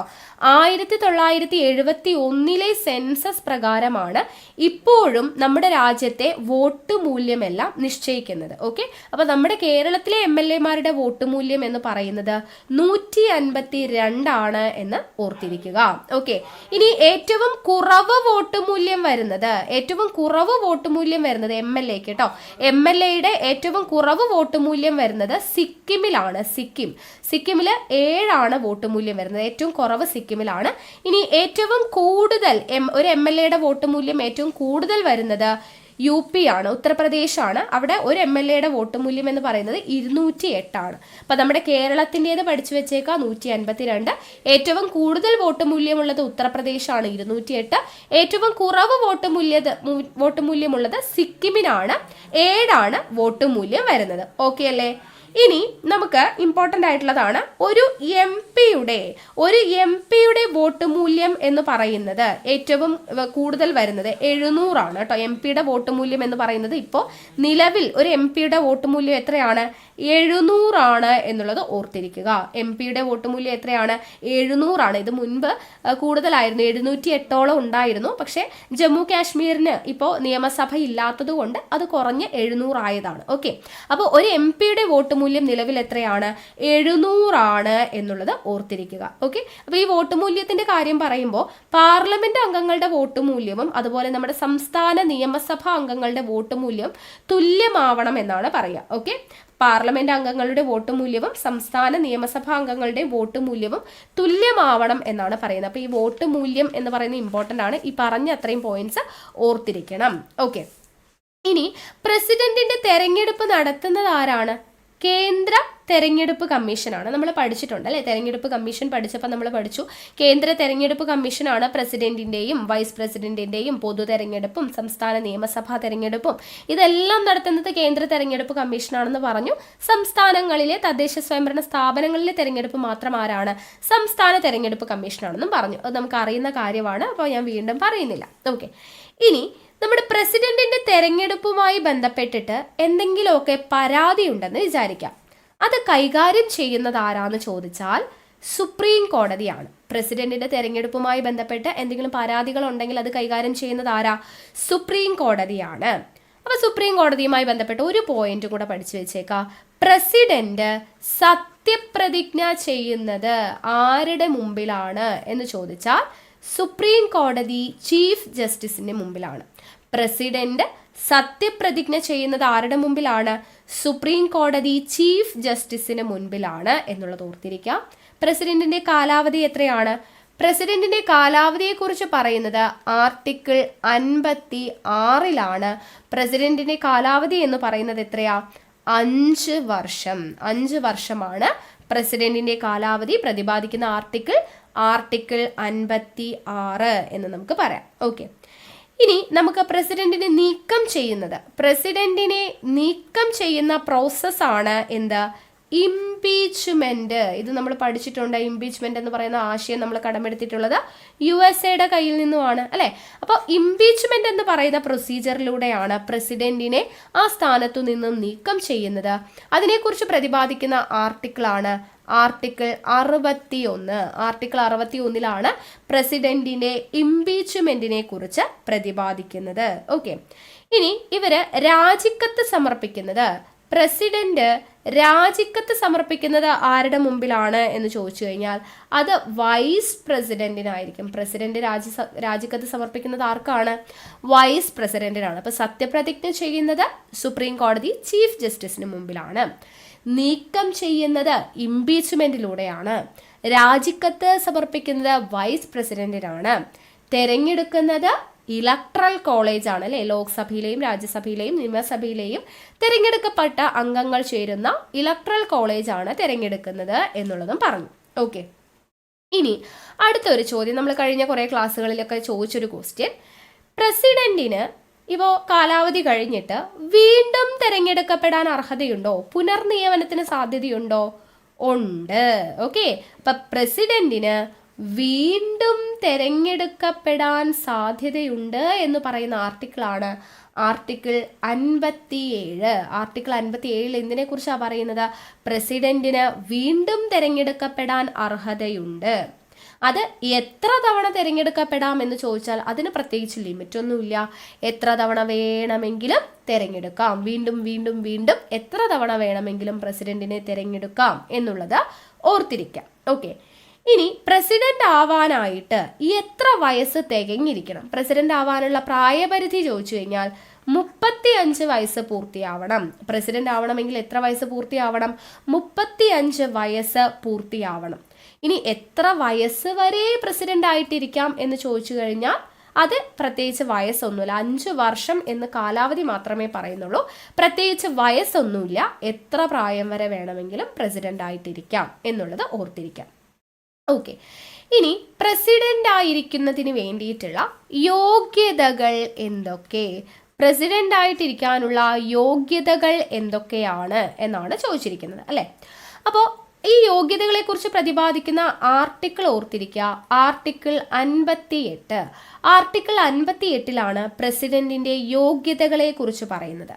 അപ്പോൾ ഒന്നാമത്തെ യോഗ്യത എപ്പോഴും പറയുന്നത് പോലെ ഒരു ഇന്ത്യൻ പൗരൻ ആയിരിക്കണം. പ്രസിഡന്റ് എന്ന് പറയുന്നത് ഒരു ഇന്ത്യൻ പൗരൻ ആയിരിക്കണം. തൊട്ടു മുൻപ് നമ്മൾ പറഞ്ഞു 35 വയസ്സ് പൂർത്തിയായിരിക്കണം. 35 വയസ്സ് പൂർത്തിയായിരിക്കണം. പിന്നെയോ ഒരു ലോക്സഭാ അംഗമാവുന്നതിനുള്ള യോഗ്യത വേണം. ലോക്സഭാ അംഗമാവുന്നതിനുള്ള യോഗ്യത വേണം എന്നുള്ളത് ഓർത്തിരിക്കുക. അതുപോലെ തന്നെ പ്രസിഡന്റ് ആവാനായിട്ട് നോമിനേഷൻ കൊടുക്കുന്ന സമയത്ത് വേറെ ഏതെങ്കിലും സർക്കാരിൽ നിന്നും ശമ്പളം പറ്റുന്ന ആളാവരുത് എന്നും കൂടെ പറയുന്നുണ്ട്. പ്രസിഡന്റ് ആവാൻ വേണ്ടിയിട്ട് നോമിനേഷൻ കൊടുക്കുമല്ലോ. അപ്പൊ ഈ നോമിനേഷൻ കൊടുക്കുന്ന സമയത്ത് മറ്റേതെങ്കിലും സർക്കാരിൽ നിന്നും ശമ്പളം പറ്റുന്ന ആളാവരുത് എന്ന് പറയുന്നുണ്ട്. പിന്നെ മാനസിക വിഭ്രാന്തിയുള്ള ആളാവരുത്. മാനസിക വിഭ്രാന്തിയുള്ള ആളാവരുത്. ദെൻ അത് കഴിഞ്ഞ് ആദായം പറ്റുന്ന ഒരു പദവിയിലും കേന്ദ്ര സംസ്ഥാന തദ്ദേശ സ്വയംഭരണ സ്ഥാപനങ്ങളിൽ ആദായം പറ്റുന്ന ഒരു പദവിയും വഹിക്കാൻ പാടില്ല എന്ന് പറയുന്നുണ്ട്. ഓക്കെ, അപ്പൊ ഇന്ത്യൻ പൗരനാവണം, 35 വയസ്സ് പൂർത്തിയാവണം, ലോക്സഭാ അംഗമാവാനുള്ള യോഗ്യത വേണം, നോമിനേഷൻ കൊടുക്കുന്ന സമയത്ത് വേറെ ഏതെങ്കിലും സർക്കാരിൽ നിന്ന് ശമ്പളം പറ്റുന്ന ആളാവരുത്, മാനസിക വിഭ്രാന്തി ഉണ്ടായിരിക്കരുത്, ആദായം പറ്റുന്ന മറ്റേതെങ്കിലും പദവി വഹിക്കരുത്. ഇതൊക്കെയാണ് പ്രസിഡന്റ് ആവാനുള്ള യോഗ്യത എന്ന് പറയുന്നത്. ഓക്കെ അല്ലേ? അപ്പൊ അത് ഓർത്തിരിക്കുക, ഇമ്പോർട്ടൻ്റ് ആണ്. ഇനി പ്രസിഡന്റിന്റെ ശമ്പളം എത്രയാണ്? പ്രസിഡന്റിന്റെ ശമ്പളം എന്ന് പറയുന്നത് 5 ലക്ഷം രൂപയാണ്. 5 ലക്ഷം ശമ്പളം എത്രയാണ്? 5 ലക്ഷം രൂപയാണ്. ഈ 5 ലക്ഷം രൂപ ശമ്പളം നൽകുന്നത് എവിടെ നിന്നാ? കൺസോളിഡേറ്റഡ് ഫണ്ട് ഓഫ് ഇന്ത്യയിൽ നിന്നുമാണ്. കൺസോളിഡേറ്റഡ് ഫണ്ട് ഓഫ് ഇന്ത്യയിൽ നിന്നുമാണ് പ്രസിഡന്റിന് ശമ്പളം നൽകുന്നത്. ഇത് പ്രതിപാദിക്കുന്ന ആർട്ടിക്കിൾ ചോദിച്ചാൽ ആർട്ടിക്കിൾ 59 പ്രസിഡന്റിന്റെ ശമ്പളത്തെ കുറിച്ച് പ്രതിപാദിക്കുന്നത്. കൺസോളിഡേറ്റഡ് ഫണ്ട് ഓഫ് ഇന്ത്യയിൽ നിന്നുമാണ് പ്രസിഡന്റിന് ശമ്പളം നൽകുന്നത്. ഓക്കെ, ഇനി നമ്മൾ പറഞ്ഞു പ്രസിഡന്റിനെ നീക്കം ചെയ്യുന്ന പ്രോസസ്സ് ഇംപീച്ച്മെന്റ് ആണെന്ന് പറഞ്ഞു അല്ലെ. ഇങ്ങനെ പ്രസിഡന്റിനെ നീക്കം ചെയ്യണമെങ്കിൽ അല്ലെങ്കിൽ ഇംപീച്ച്മെന്റ് നടത്തണം എന്നുണ്ടെങ്കിൽ ഒരു കാരണം വേണ്ടേ? എന്താണ് കാരണം? ഒരേ ഒരു കാരണം ഉണ്ടെങ്കിൽ മാത്രമാണ് പ്രസിഡന്റിനെ നീക്കം ചെയ്യാൻ പറ്റത്തുള്ളൂ. അതെന്താ? ഭരണഘടനാ ലംഘനം. ഭരണഘടനാ ലംഘനം നടന്നിട്ടുണ്ടെങ്കിൽ മാത്രമേ പ്രസിഡന്റിനെ നീക്കം ചെയ്യാനായിട്ട് പാടൂ എന്നുള്ള കാര്യം ഓർത്തിരിക്കുക. ഓക്കെ, പ്രസിഡന്റിനെ നീക്കം ചെയ്യണമെങ്കിൽ എന്ത് വേണം? ഭരണഘടനാ ലംഘനം എന്ന് പറയുന്ന കുറ്റത്തിന് മാത്രമാണ് പ്രസിഡന്റിനെ നീക്കം ചെയ്യാനായിട്ട് പറ്റത്തുള്ളൂ. ഓക്കെ, ഇനി ഈ ഇംപീച്ച്മെന്റ് ചെയ്യുന്നതിന് ചില പ്രൊസീജിയർ ഉണ്ട്. അപ്പം അതെന്തൊക്കെയാണെന്നുള്ളത് നോക്കാം. പ്രസിഡന്റിനെ ഇംപീച്ച്മെന്റ് ചെയ്യണമെന്നുണ്ടെങ്കിൽ ആദ്യം നമ്മൾ ചെയ്യേണ്ടത് ഒന്നാമത്തെ പ്രൊസീജിയർ എന്ന് പറയുന്നത് ആദ്യം ഈ പ്രമേയം അവതരിപ്പിക്കണം. അപ്പൊ അതിന് തന്നെ ഈ പ്രമേയം അവതരിപ്പിക്കുന്നതിന് മുൻപ് എന്ത് ചെയ്യണം? പ്രമേയം അവതരിപ്പിക്കുന്നതിന് മുൻപ് 14 ദിവസം 14 ദിവസം മുൻപ്, പ്രമേയം അവതരിപ്പിക്കുന്നതിൻ്റെ 14 ദിവസം മുൻപ് തന്നെ ഒരു നോട്ടീസ് നൽകണം. അപ്പോൾ ഏത് സഭയിലാണോ പ്രമേയം അവതരിപ്പിക്കുന്നത് ആ സഭയിൽ ഒരു നോട്ടീസ് നൽകണം, പ്രസിഡന്റിനെ ഇംപീച്ച് ചെയ്യുന്നതിനുള്ളത് എന്ന് പറഞ്ഞിട്ട്. പ്രമേയം അവതരിപ്പിക്കുന്നതിന് മുൻപ് ഏത് സഭയിലാണോ അവിടേക്ക് നമ്മളൊരു പ്രമേയം നൽകണം. ഓക്കെ, അപ്പോൾ പ്രമേയം നൽകി ഈ നോട്ടീസ് കൊടുക്കുമ്പോൾ ആ സഭയിലുള്ള ഏതാണോ സഭ, ആ സഭയിലുള്ള, അതിപ്പോൾ ലോക്സഭയാവാം അല്ലെങ്കിൽ രാജ്യസഭയാവാം, ആ സഭയിലുള്ള ആകെ അംഗങ്ങളിൽ 1/4 പേർ ഈ പറയുന്ന നോട്ടീസിൽ എന്ത് ചെയ്യണം? അത് അംഗീകരിച്ചിരിക്കണം. ഓക്കെ, നോട്ടീസ് അംഗീകരിച്ചിരിക്കണം എന്നാണ് പറയുന്നത്, അല്ലെങ്കിൽ നോട്ടീസിൽ അംഗീകരിച്ചുകൊണ്ടുള്ള ഒപ്പിട്ടിരിക്കണം. അപ്പോൾ പ്രമേയം അവതരിപ്പിക്കുകയാണ് ആദ്യം ചെയ്യേണ്ടത്. അതിന് തൊട്ട് മുൻപ് എന്ത് ചെയ്യണം? നമ്മൾ ഏത് സഭയിലാണോ, അത് ഏത് സഭയിൽ വേണമെങ്കിലും ആവാം, ലോക്സഭയിലോ രാജ്യസഭയിലോ, അതൊരു ക്വസ്റ്റ്യൻ ആണ് കേട്ടോ. പ്രസിഡന്റിനെ ഇംപീച്ച്മെന്റ് ചെയ്യുന്നതിനുള്ള പ്രമേയം അവതരിപ്പിക്കേണ്ടത് ഏത് സഭയിലാണ്?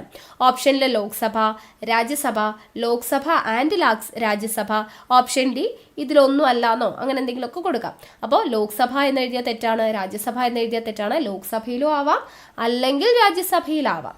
ലോക്സഭയിലോ രാജ്യസഭയിലോ ഏത് സഭയിൽ വേണമെങ്കിലും പ്രമേയം അവതരിപ്പിക്കാം എന്നാണ് പറയുന്നത്. ഓക്കെ, അപ്പോൾ നമ്മൾ ഈ പറയുന്നത് പോലെ പ്രമേയം അവതരിപ്പിക്കുന്നത് ഏത് സഭയിലാണോ ആ സഭയിൽ പ്രമേയം അവതരിപ്പിക്കാൻ പോകുന്നതിന് 14 ദിവസം മുൻപ് ഒരു നോട്ടീസ് നൽകണം. ആ നോട്ടീസ് 1/4 അംഗങ്ങൾ ഒപ്പിട്ടിരിക്കണം. അങ്ങനെ ഒപ്പിട്ടതിന് ശേഷമാണ് എന്ത് ചെയ്യുന്നത്? പ്രമേയം അവതരിപ്പിക്കുന്നത്.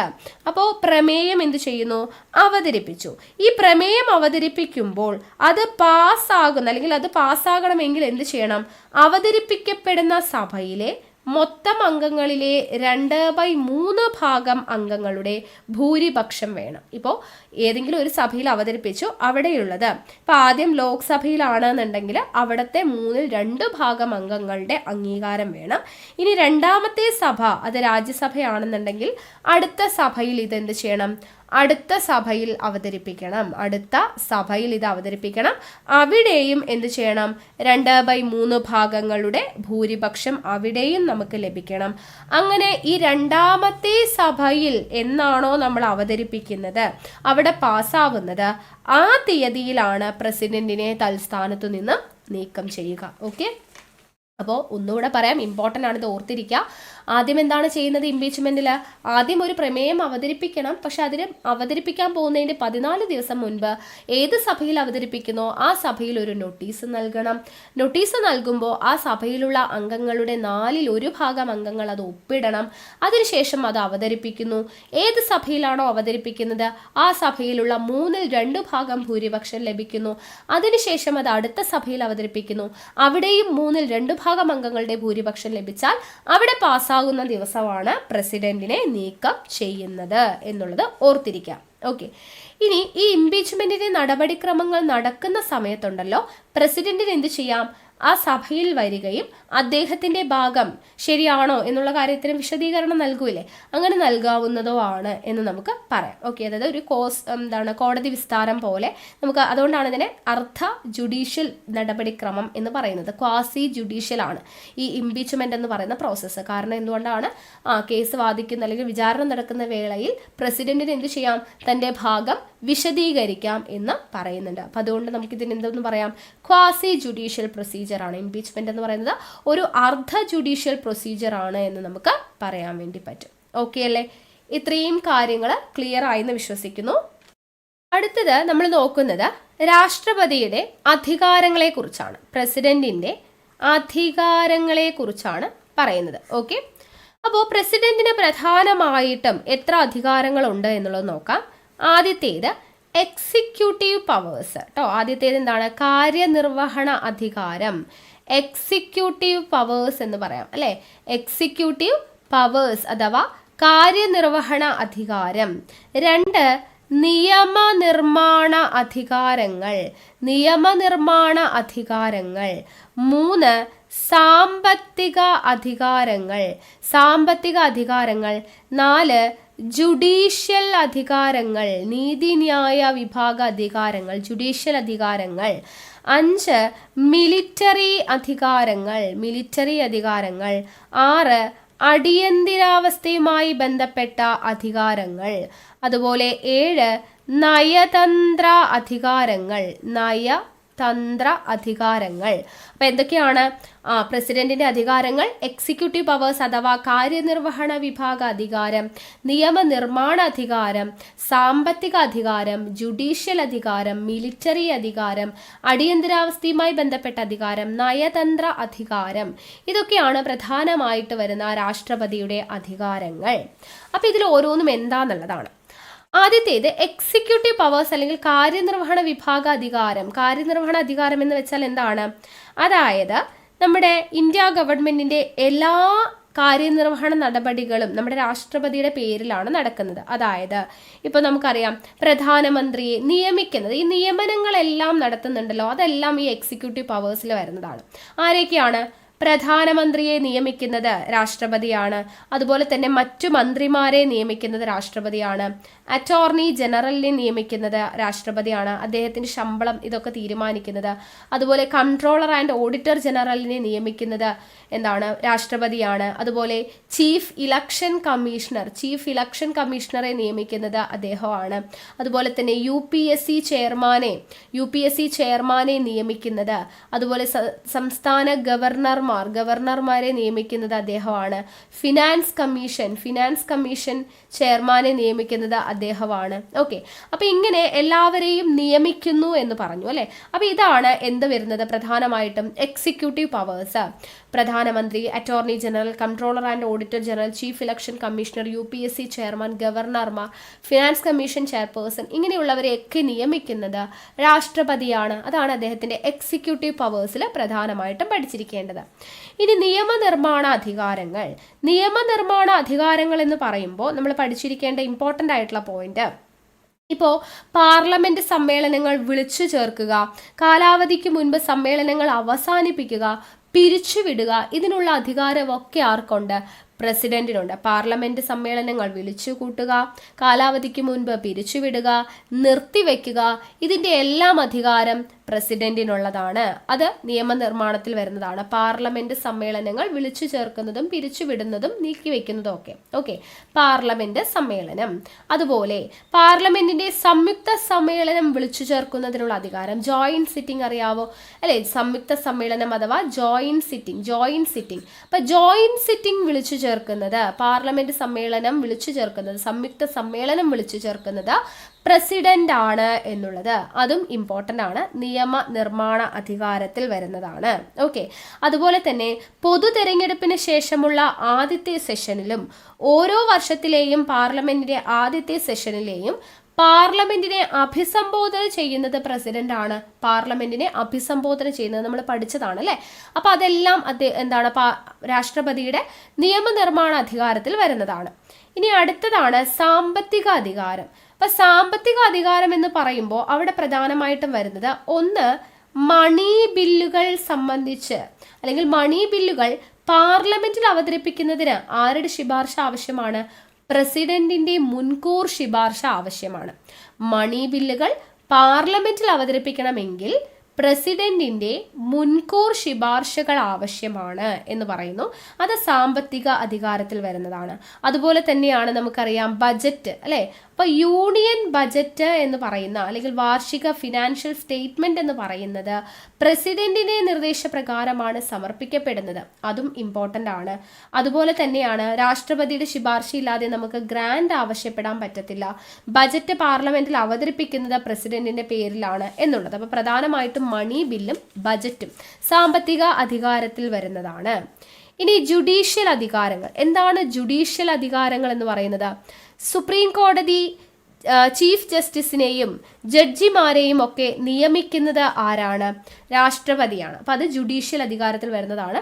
സുപ്രീം കോടതി ചീഫ് ജസ്റ്റിസിനെയും ജഡ്ജിമാരെയും നിയമിക്കുക എന്ന് പറയുന്നത്. അതുപോലെ തന്നെ പ്രധാനപ്പെട്ട വിഷയങ്ങളിൽ, സുപ്രധാന വിഷയങ്ങളിൽ രാഷ്ട്രപതിക്ക് എന്തു ചെയ്യാം? സുപ്രീം കോടതിയുടെ നിയമോപദേശം തേടാനായിട്ട് സാധിക്കും. സുപ്രധാനമായ വിഷയങ്ങളിൽ രാഷ്ട്രപതിക്ക് സുപ്രീം കോടതിയുടെ നിയമോപദേശം തേടാൻ സാധിക്കും. അതുപോലെ തന്നെ ഏതൊരു നിയമ സംവിധാനം വഴി ലഭിച്ച ശിക്ഷയും പിൻവലിക്കാനും ഇളവ് നൽകാനുമുള്ള അധികാരം രാഷ്ട്രപതിക്കുണ്ട്, അല്ലെ? വധശിക്ഷ വരെ ഇളവ് ചെയ്യാനുള്ള അധികാരം, അല്ലെങ്കിൽ ശിക്ഷ മാറ്റിവെക്കാൻ, ശിക്ഷ പിൻവലിക്കാൻ, വധശിക്ഷയിൽ വരെ ഇളവ് നൽകാനുള്ള അധികാരമാർക്കുണ്ട്? പ്രസിഡന്റിന് ഉണ്ട് എന്നുള്ളത് പറയുന്നു. അപ്പൊ അതെല്ലാം ജുഡീഷ്യൽ അധികാരങ്ങളിൽ വരുന്നതാണ്. ഇനി അടുത്തതാണ് മിലിറ്ററി അധികാരം. മിലിറ്ററി അധികാരം എന്ന് പറയുമ്പോൾ നമ്മൾ ഫസ്റ്റ് പറഞ്ഞു പ്രതിരോധ സേനയുടെ മേധാവി, അല്ലെ? അപ്പോൾ ഇന്ത്യൻ പ്രതിരോധ സേനയുടെ പരമാധികാരിയാണ് രാഷ്ട്രപതി എന്ന് നമ്മൾ പറഞ്ഞിട്ടുണ്ടായിരുന്നു. കരസേന, നാവികസേന, വ്യോമസേന, ഇതിന്റെ എല്ലാം ചീഫുകളെ നിയമിക്കുന്നത് ആരാണ്? അത് നമ്മുടെ പ്രസിഡന്റ് ആണ്, അല്ലെ? കരസേനയുടെയും നാവികസേനയുടെയും വ്യോമസേനയുടെയും എല്ലാം ചീഫുകളെ നിയമിക്കുന്നത് രാഷ്ട്രപതിയാണ്. അത് മിലിറ്ററി അധികാരങ്ങളിൽ വരുന്നു. ഇനി അടിയന്തരാവസ്ഥയുമായി ബന്ധപ്പെട്ട അധികാരങ്ങൾ, അത് എല്ലാവർക്കും അറിയാം, അല്ലെ? ദേശീയ അടിയന്തരാവസ്ഥ, അതുപോലെ തന്നെ പ്രസിഡന്റ് ഭരണം അഥവാ സംസ്ഥാന അടിയന്തരാവസ്ഥ, സാമ്പത്തിക അടിയന്തരാവസ്ഥ എന്ന് പറയുന്നത്, അല്ലെ? അപ്പൊ അടിയന്തരാവസ്ഥയുമായി ബന്ധപ്പെട്ട അധികാരങ്ങൾ. ഇനി നയതന്ത്ര അധികാരങ്ങൾ. എന്താണ് നയതന്ത്ര അധികാരങ്ങൾ എന്ന് പറഞ്ഞാൽ? അതായത് എല്ലാ അന്താരാഷ്ട്ര കരാറുകളും ഉടമ്പടികളും ചർച്ച ചെയ്യുന്നതും നിഗമനത്തിൽ എത്തുന്നതുമെല്ലാം പ്രസിഡന്റിന്റെ പേരിലാണ്. അതാണ് വരുന്നത്. ഓക്കെ, എല്ലാ അന്താരാഷ്ട്ര കരാറുകൾ ഉടമ്പടികൾ ഇതെല്ലാം ചർച്ച ചെയ്യുന്നതും നിഗമനത്തിൽ എത്തുന്നതും എല്ലാം ചിലപ്പോൾ രാഷ്ട്രപതി ആയിരിക്കില്ല, പ്രധാനമന്ത്രി ആയിരിക്കും ചർച്ച ചെയ്യുന്നതും നിഗമനത്തിൽ എത്തുന്നതും. പക്ഷെ ആരുടെ പേരിലായിരിക്കും ഇത് അവസാനം വരുന്നത്? രാഷ്ട്രപതിയുടെ പേരിലായിരിക്കും. അതുപോലെ തന്നെ അന്താരാഷ്ട്ര സഭകളിൽ രാജ്യത്തെ പ്രതിനിധീകരിക്കുന്നതും ആരായിരിക്കും? പ്രസിഡന്റ് ആയിരിക്കും. അതുപോലെ അംബാസിഡർമാര്, ഹൈക്കമ്മീഷണർമാര് ഇവരെല്ലാം അയക്കുന്നതും സ്വീകരിക്കുന്നതും എല്ലാം പ്രസിഡന്റിന്റെ പേരിലാണ്. അതാണ് നയതന്ത്ര അധികാരങ്ങൾ എന്ന് പറയുന്നത്. അപ്പൊ ഇതൊക്കെയാണ് പ്രധാനമായിട്ടും നമ്മുടെ പ്രസിഡന്റിന്റെ അധികാരങ്ങളിൽ വരുന്നത്. ഓക്കെ, എക്സിക്യൂട്ടീവ് പവേഴ്സ്, നിയമനിർമ്മാണ അധികാരം, സാമ്പത്തിക അധികാരം, ജുഡീഷ്യൽ അധികാരം, മിലിറ്ററി അധികാരങ്ങൾ, അടിയന്തരാവസ്ഥ, നയതന്ത്ര അധികാരം എന്ന് പറയുന്നത്. ഓക്കെ, അപ്പൊ അധികാരങ്ങൾ എന്തൊക്കെയാന്ന് പഠിച്ചു, അല്ലെ? ഇനി നമുക്ക് കുറച്ച് കാര്യങ്ങൾ ഇമ്പോർട്ടൻ്റ് ആയിട്ടുള്ളത് പഠിക്കാനുണ്ട്. അടുത്തതാണ് ഓർഡിനൻസ് എന്ന് പറയുന്നത്. ഓർഡിനൻസ് എല്ലാവരും കേട്ട് കാണും, അല്ലെ? അപ്പോൾ ഓർഡിനൻസ് എന്ന് പറയുന്നത് എന്താണ്? നമുക്കറിയാം, പാർലമെന്റിന്റെ സഹായമൊന്നുമില്ലാതെ നിയമനിർമ്മാണം നടത്തുന്നതിനുള്ള പ്രസിഡന്റിന്റെ അധികാരമാണ് എന്തെന്ന് പറയുന്നത്? ഓർഡിനൻസ് എന്ന് പറയുന്നത്. അപ്പോൾ പ്രസിഡന്റ് ഓർഡിനൻസ് പുറപ്പെടുവിക്കുന്നതുമായി ബന്ധപ്പെട്ട ആർട്ടിക്കിളാണ് 123. നമ്മൾ പറയാറുണ്ട്, അല്ലെ? 1, 2, 3 ഓർഡഡ, അല്ലെ? President ordered. അപ്പോൾ ഓർഡിനൻസ് 1, 2, 3 123 എന്നുള്ള രീതിയിൽ ഓർത്തിരിക്കാം.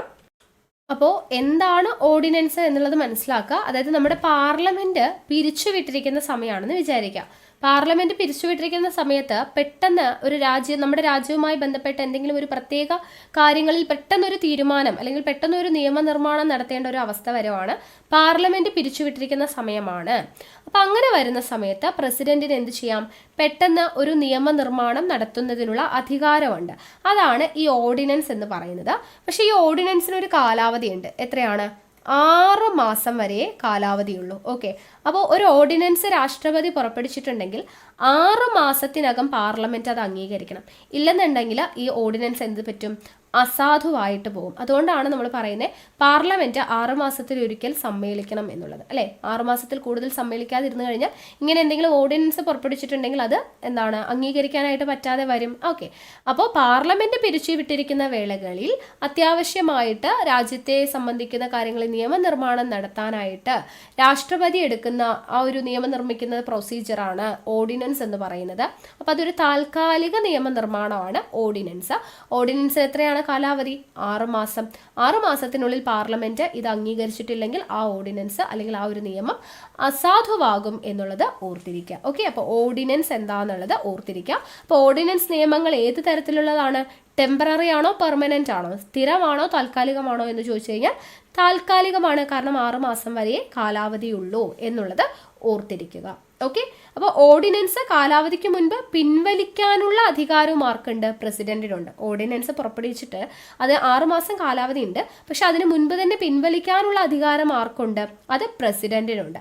ഇതേ അധികാരം ഗവർണർക്കും ഉണ്ട് കേട്ടോ. നമ്മൾ ഗവർണറുടെ ക്ലാസ് പഠിക്കും, അപ്പോൾ പറയും. അപ്പോൾ ജസ്റ്റ് ഇവിടെ ഒന്ന് പറയാം, ഗവർണർക്ക് ഓർഡിനൻസ് പുറപ്പെടുവിക്കുന്നതിനുള്ള അധികാരമാണ് 213. ആർട്ടിക്കിൾ 213 ഗവർണർ ഓർഡിനൻസ് പുറപ്പെടുവിക്കുന്നതുമായി ബന്ധപ്പെട്ട് പറയുന്നത്. ഇത് 123, ഇത് 213, ഒരേ നമ്പേഴ്സ് അല്ലേ, അങ്ങോട്ടും ഇങ്ങോട്ടും തിരിച്ചിട്ടാൽ മതി. ഓക്കെ, അപ്പോൾ അതാണ് എന്ത് ഓർഡിനൻസുമായിട്ട് ബന്ധപ്പെട്ട് പറയാനുള്ളത്. ഇനി രാഷ്ട്രപതിയുടെ പൊതുമാപ്പ് നൽകാനുള്ള രാഷ്ട്രപതിയുടെ അധികാരത്തെക്കുറിച്ചാണ് പറയുന്നത്. പൊതുമാപ്പ് നൽകുന്നതിനുള്ള അധികാരം.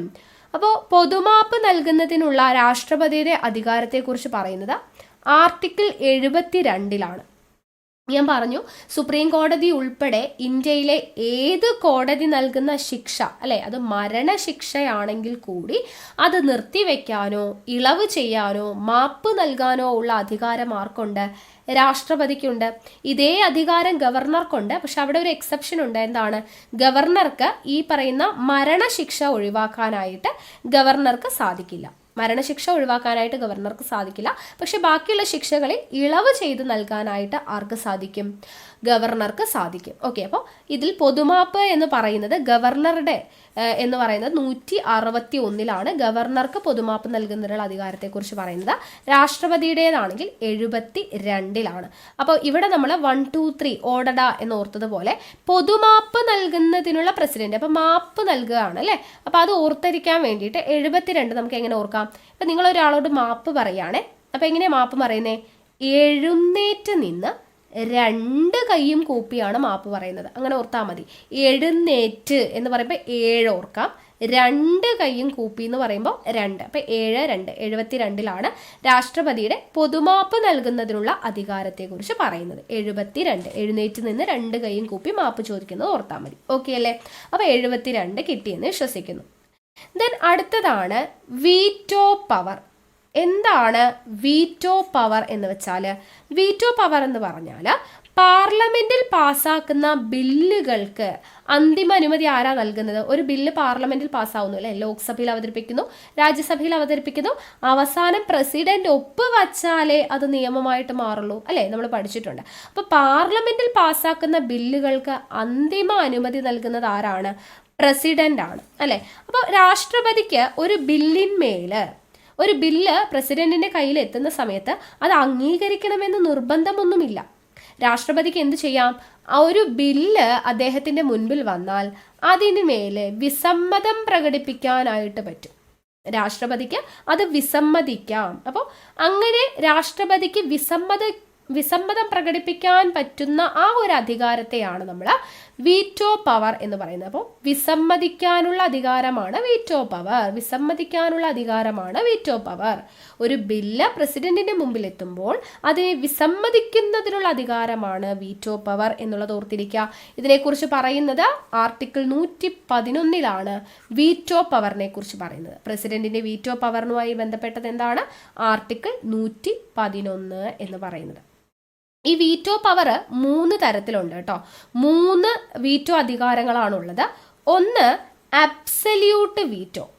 ഒന്നാമത്തേത് എന്താണ്? Absolute veto. 2 suspensive veto. 3 pocket veto. അപ്പോൾ ആദ്യത്തേത് അബ്സല്യൂട്ട് വീറ്റോയാണ്. അബ്സല്യൂട്ട് വീറ്റോ എന്ന് പറഞ്ഞാൽ എന്താണ്? അതായത് ഈ ബില്ലുകൾ കൊടുക്കുമ്പോൾ അത് പൂർണ്ണമായിട്ടും നിരസിക്കുന്നതിനുള്ള അധികാരം. ഓക്കെ, പ്രസിഡന്റിന് എന്ത് ചെയ്യാം? പൂർണ്ണമായിട്ടും ആ ബില്ല് അങ്ങ് നിരസിക്കാം. ഓക്കെ, ഇത് പറ്റത്തില്ലെന്നും പറഞ്ഞ് അത് നിരസിക്കാനുള്ളതാണ് അബ്സല്യൂട്ട് വീറ്റോ. എന്നാൽ സസ്പെൻസീവ് വീറ്റോ എന്ന് പറഞ്ഞാൽ എന്താണ്? പ്രസിഡന്റിന്റെ കൈവശമെത്തുന്ന ബില്ലുകൾ വീണ്ടും പാർലമെന്റിന്റെ പരിഗണനയ്ക്ക് തിരിച്ചയക്കുക. വീണ്ടും പാർലമെന്റിന്റെ പരിഗണനയിലേക്ക് എന്താ തിരിച്ചയക്കുന്നതിനുള്ള അധികാരത്തെയാണ്. വീണ്ടും നിർദ്ദേശങ്ങളൊക്കെ വെച്ച് ഒന്നും കൂടെ ചെക്ക് ചെയ്യണം, വീണ്ടും ചെക്ക് ചെയ്യണം എന്ന് പറഞ്ഞിട്ട് തിരിച്ചയക്കുന്നതിനെയാണ് എന്തെന്ന് പറയുന്നത്? Suspensive veto. ഓക്കെ, ഇനി പോക്കറ്റ് വീറ്റോ എന്ന് പറഞ്ഞാൽ എന്താണ്? ഒരു ബില്ല് പ്രസിഡന്റ് ഒപ്പിടുകയുമില്ല, നിരസിക്കുകയും ചെയ്യില്ല, എന്നിട്ട് എന്ത് ചെയ്യണം? അപ്പോൾ ആളുടെ പോക്കറ്റ് വെച്ചുകൊണ്ട് നടക്കാമെന്ന് വിചാരിച്ചോ. ഓക്കെ, ഒരു ബില്ല് കയ്യിൽ കിട്ടി, ആദ്യത്തേത് മൊത്തത്തിൽ ഇത് പറ്റത്തില്ലെന്നും പറഞ്ഞ് നിരസിച്ചു, അത് അബ്സല്യൂട്ട് വീറ്റോ. മറ്റേതെന്താണ്? ഒന്നും കൂടെ നിങ്ങൾ ചെക്ക് ചെയ്യുമെന്ന് പറഞ്ഞിട്ട് തിരിച്ചയച്ചു, അത് സസ്പെൻസീവ് വീറ്റോ. പോക്കറ്റ് വീറ്റോ എന്ന് പറഞ്ഞാൽ ഒപ്പിടത്തുമില്ല, നിരസിക്കത്തുമില്ല, ഒന്നും ചെയ്യില്ല, തൻ്റെ കൈവശം വെക്കുന്നു. അപ്പോൾ അവരുടെ പോക്കറ്റിൽ ഇട്ടുകൊണ്ടിരിക്കുന്നു എന്ന് ഓർത്താൽ മതി. അതാണ് പോക്കറ്റ് വീറ്റോ. പ്രസിഡന്റിന്റെ പോക്കറ്റിൽ വെച്ചുകൊണ്ടിരിക്കുന്നു, അതാണ് പോക്കറ്റ് വീറ്റോ എന്ന് പറയുന്നത്. ഓക്കെ അല്ലേ? അപ്പോൾ ഒരു ബില്ലിന്മേൽ പ്രസിഡന്റിന് തീരുമാനമെടുക്കുന്നതിനുള്ള കാലാവധി എത്രയാണെന്നൊക്കെ ചോദിക്കുകയാണെങ്കിൽ അങ്ങനെയൊന്നും പ്രത്യേകിച്ച് ഭരണഘടനയിൽ പറയുന്നില്ല. പ്രസിഡന്റിന് ഇഷ്ടമുള്ള സമയത്ത് ഒരു ബില്ലിന്മേൽ തീരുമാനമെടുക്കാം, പ്രത്യേകിച്ച് കാലാവധി ഒന്നും അവിടെ പറയുന്നില്ല. ഓക്കെ, അപ്പോൾ ഇതാണ് വീറ്റോ എന്ന് പറയുന്നത്. അബ്സല്യൂട്ട് വീറ്റോ എന്താന്ന് പറഞ്ഞു, സസ്പെൻസീവ് വീറ്റോ എന്താന്ന് പറഞ്ഞു, പോക്കറ്റ് വീറ്റോ എന്താന്ന് പറഞ്ഞു. ഇനി ഈ വീറ്റോ അധികാരമൊന്നും ബാധകമല്ലാത്ത ചില ബില്ലുകളുണ്ട്. അതായത് പ്രസിഡന്റിന് നിരസിക്കാനോ വിസമ്മതിക്കാനോ ഒപ്പിടാതെ കയ്യിൽ വെക്കാനോ ഒന്നും പറ്റാത്ത ചില ബില്ലുകളുണ്ട്. അപ്പോൾ വീറ്റോ പവർ ബാധകമല്ലാത്ത ബില്ല് ഏതൊക്കെയാണെന്ന് ചോദിച്ചു കഴിഞ്ഞാൽ ഭരണഘടനാ ഭേദഗതി ബില്ല് പാർലമെന്റ് പാസ്സാക്കിയിട്ട് അയച്ചാൽ പ്രസിഡന്റിന് ഒന്നും ചെയ്യാൻ പറ്റില്ല, പ്രസിഡന്റിന് അത് ഒപ്പിട്ടാലേ പറ്റത്തുള്ളൂ. അപ്പോൾ വീറ്റോ പവർ ബാധകമല്ലാത്ത ഒന്നാമത്തേതാണ് ഭരണഘടനാ ഭേദഗതി ബില്ല് എന്ന് പറയുന്നത്.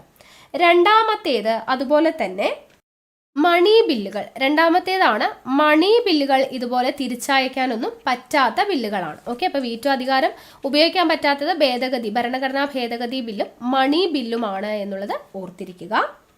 ഇവിടെ ഒരു കാര്യം കൂടെ ഓർത്തിരിക്കുക, ഈ പോക്കറ്റ് വീറ്റോ ഉപയോഗിച്ചിട്ടുള്ള ആദ്യത്തെ പ്രസിഡന്റ് ഒന്ന് ഓർത്തിരിക്കുക. ഇന്ത്യയിൽ ഗ്യാനി സെയിൽ സിംഗ് ആണ് കേട്ടോ, ഗ്യാനി സെയിൽ സിംഗ്. അപ്പോൾ ഇന്ത്യയിൽ പോക്കറ്റ് വീറ്റോ ഉപയോഗിച്ചിട്ടുള്ളത് ആരാണ്? ഗ്യാനി സെയിൽ സിംഗ് ആണ് ഇത് ആദ്യമായിട്ട് ഉപയോഗിച്ചിട്ടുള്ളത് എന്നുള്ളത് ഓർത്തിരിക്കുക കേട്ടോ. ഓക്കെ, അപ്പോൾ നമ്മൾ പ്രസിഡന്റുമായി ബന്ധപ്പെട്ട കുറച്ച് ആർട്ടിക്കിൾസ് പറഞ്ഞിട്ടുണ്ടായിരുന്നു. അപ്പോൾ അത് ഓർത്തിരിക്കാനുള്ള ചെറിയൊരു കോഡ് ഞാൻ പറഞ്ഞുതരാം. ഇങ്ങനെ ഓർത്താൽ മതി. PET പെറ്റ് കോയ് എന്ന് ഓർത്ത് വെച്ചാൽ മതി. പെറ്റ് കോയ് എന്ന് പറയുമ്പോൾ നിങ്ങൾ ഇങ്ങനെ എഴുതാം. P തുടങ്ങുന്നത് 52, പിന്നെ 2 കൂട്ടി എഴുതിയാൽ മതി കേട്ടോ. 52 സ്റ്റാർട്ട് ചെയ്തു, 54, 56, 58, 60. ഇവിടെ ഒരു ചേഞ്ച് ഉണ്ട്, ഇവിടെയൊക്കെ 2 കൂട്ടി എഴുതുക. അവസാനം I എത്തുമ്പോൾ 61 കേട്ടോ. I പോലെ ഇരിക്കുന്ന 1 അവസാനം വരുന്നതെന്ന് ഓർത്താൽ മതി. ഓക്കെ, ബാക്കി എല്ലായിടത്തും 2 കൂട്ടി എഴുതുക. 52, 54, 56, 58, 60 വരെ എഴുതിയിട്ട് I എത്തുമ്പോൾ 61, I പോലെ ഇരിക്കുന്ന 1 വരുന്നത്. ഓക്കെ, അങ്ങനെ ഓർത്താൽ മതി. പെറ്റ്കോയ് എന്ന് ഓർത്തിരിക്കുക. അപ്പോൾ എന്തൊക്കെയാണ്? P എന്ന് പറയുന്നത് പ്രസിഡന്റിനെ കുറിച്ച് പ്രതിപാദിക്കുന്നു, ഇന്ത്യക്ക് ഒരു പ്രസിഡന്റ് വേണം എന്ന് പറയുന്നു. ഇനി 54 E എന്താണ്? ഇലക്ഷൻ ഓഫ് പ്രസിഡന്റ്, പ്രസിഡന്റ് തെരഞ്ഞെടുപ്പ്, ഇലക്ഷൻ ഓഫ് പ്രസിഡന്റ്. 56 ടേം ആണ്, ടേം ഓഫ് പ്രസിഡന്റ് ആണ് എന്തെന്ന് പറയുന്നത്. 56 എന്ന് പറയുന്നത് കാലാവധി, ടേം കേട്ടോ. ഈ T എന്ന് പറയുന്നത് പെട്ടെന്ന് ഓർമ്മ വന്നില്ലെങ്കിൽ, ടേം എന്ന് പറയുമ്പോൾ കാലാവധി എന്ന് കിട്ടിയില്ലെങ്കിൽ നിങ്ങൾ ജസ്റ്റ് ഇങ്ങനെ ഓർക്കുക. 56 അല്ലേ, 6 എന്ന് പറയുന്നത് കാലന്റെ നമ്പർ അല്ലേ, അപ്പം അതിലൊരു കാല ഉണ്ടല്ലോ, അപ്പം അത് വെച്ച് നമുക്ക് കാലാവധിയിലോട്ട് എത്താം. ഓക്കെ, അപ്പോൾ 56 കാലാവധി, ടേം. ഇനി 58 ക്യൂ എന്താ? ക്വാളിഫിക്കേഷൻ. ഓക്കെ, യോഗ്യത, പ്രസിഡന്റിന്റെ ക്വാളിഫിക്കേഷൻ, യോഗ്യതയെക്കുറിച്ച് പറയുന്നതാണ് ക്യൂ എന്ന് പറയുന്നത്. 58. ഇനി 60ാമത്തെ ആർട്ടിക്കിൾ 60 പറയുന്നത് O ആണ്. O എന്ന് പറഞ്ഞാൽ എന്താണ്? ഓത്ത്, സത്യപ്രതിജ്ഞയെക്കുറിച്ച് പറയുന്നു. പ്രസിഡന്റിന്റെ ഓത്ത് എന്ന് പറഞ്ഞാൽ സത്യപ്രതിജ്ഞ. ഇനി 61 I ആണ്. I എന്താ? Impeachment of president. അപ്പോൾ ഇത്രയുമാണ് ഇമ്പോർട്ടൻ്റ് ആയിട്ട് ഓർത്തിരിക്കേണ്ട ആർട്ടിക്കിൾസ് ആണ് പറയുന്നത്. പെറ്റ്കോയ് എന്ന് ഓർക്കുക. 52 പ്രസിഡന്റ്, 54 ഇലക്ഷൻ, 56 ടേം, 58 ക്വാളിഫിക്കേഷൻ, 60 ഓത്ത്, 61 ഇംപീച്ച്മെന്റ്. ഇത്രയും കിട്ടിയല്ലോ. പിന്നെ നമുക്ക് ഇമ്പോർട്ടൻ്റ് ആയിട്ട് ഓർത്തിരിക്കേണ്ടതാണ് ഓർഡിനൻസ്. അത് ഞാൻ പറഞ്ഞു 1 2 3 നമ്മൾ ഓർഡഡ എന്ന് പറയില്ലേ അല്ലേ.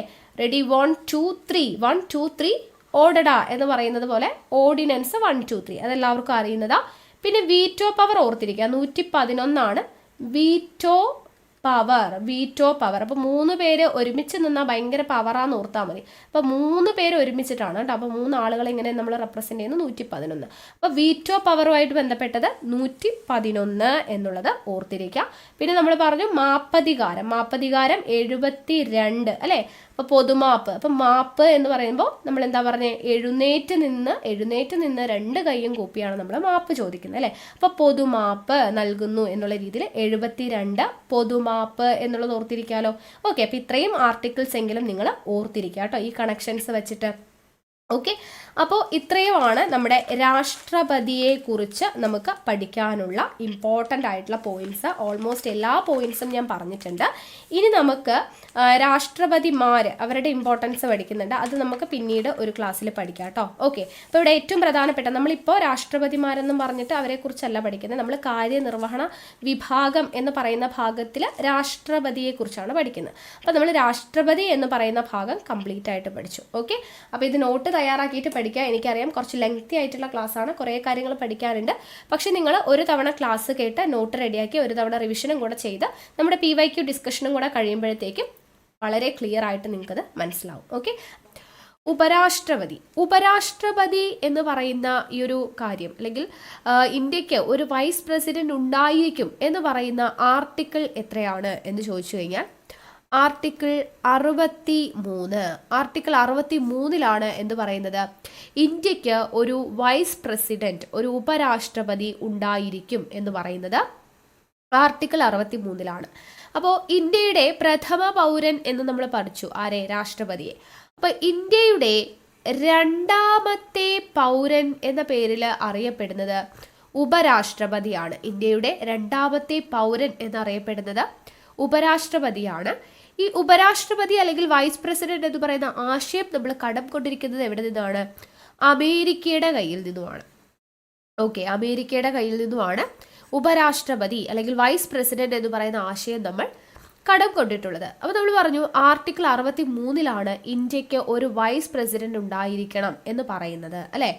ഇനി ആർട്ടിക്കിൾ 64 പറയുന്നത് എന്താണെന്ന് ചോദിച്ചാൽ രാജ്യസഭയുടെ ഔദ്യോഗിക അധ്യക്ഷനാണ് ഉപരാഷ്ട്രപതി.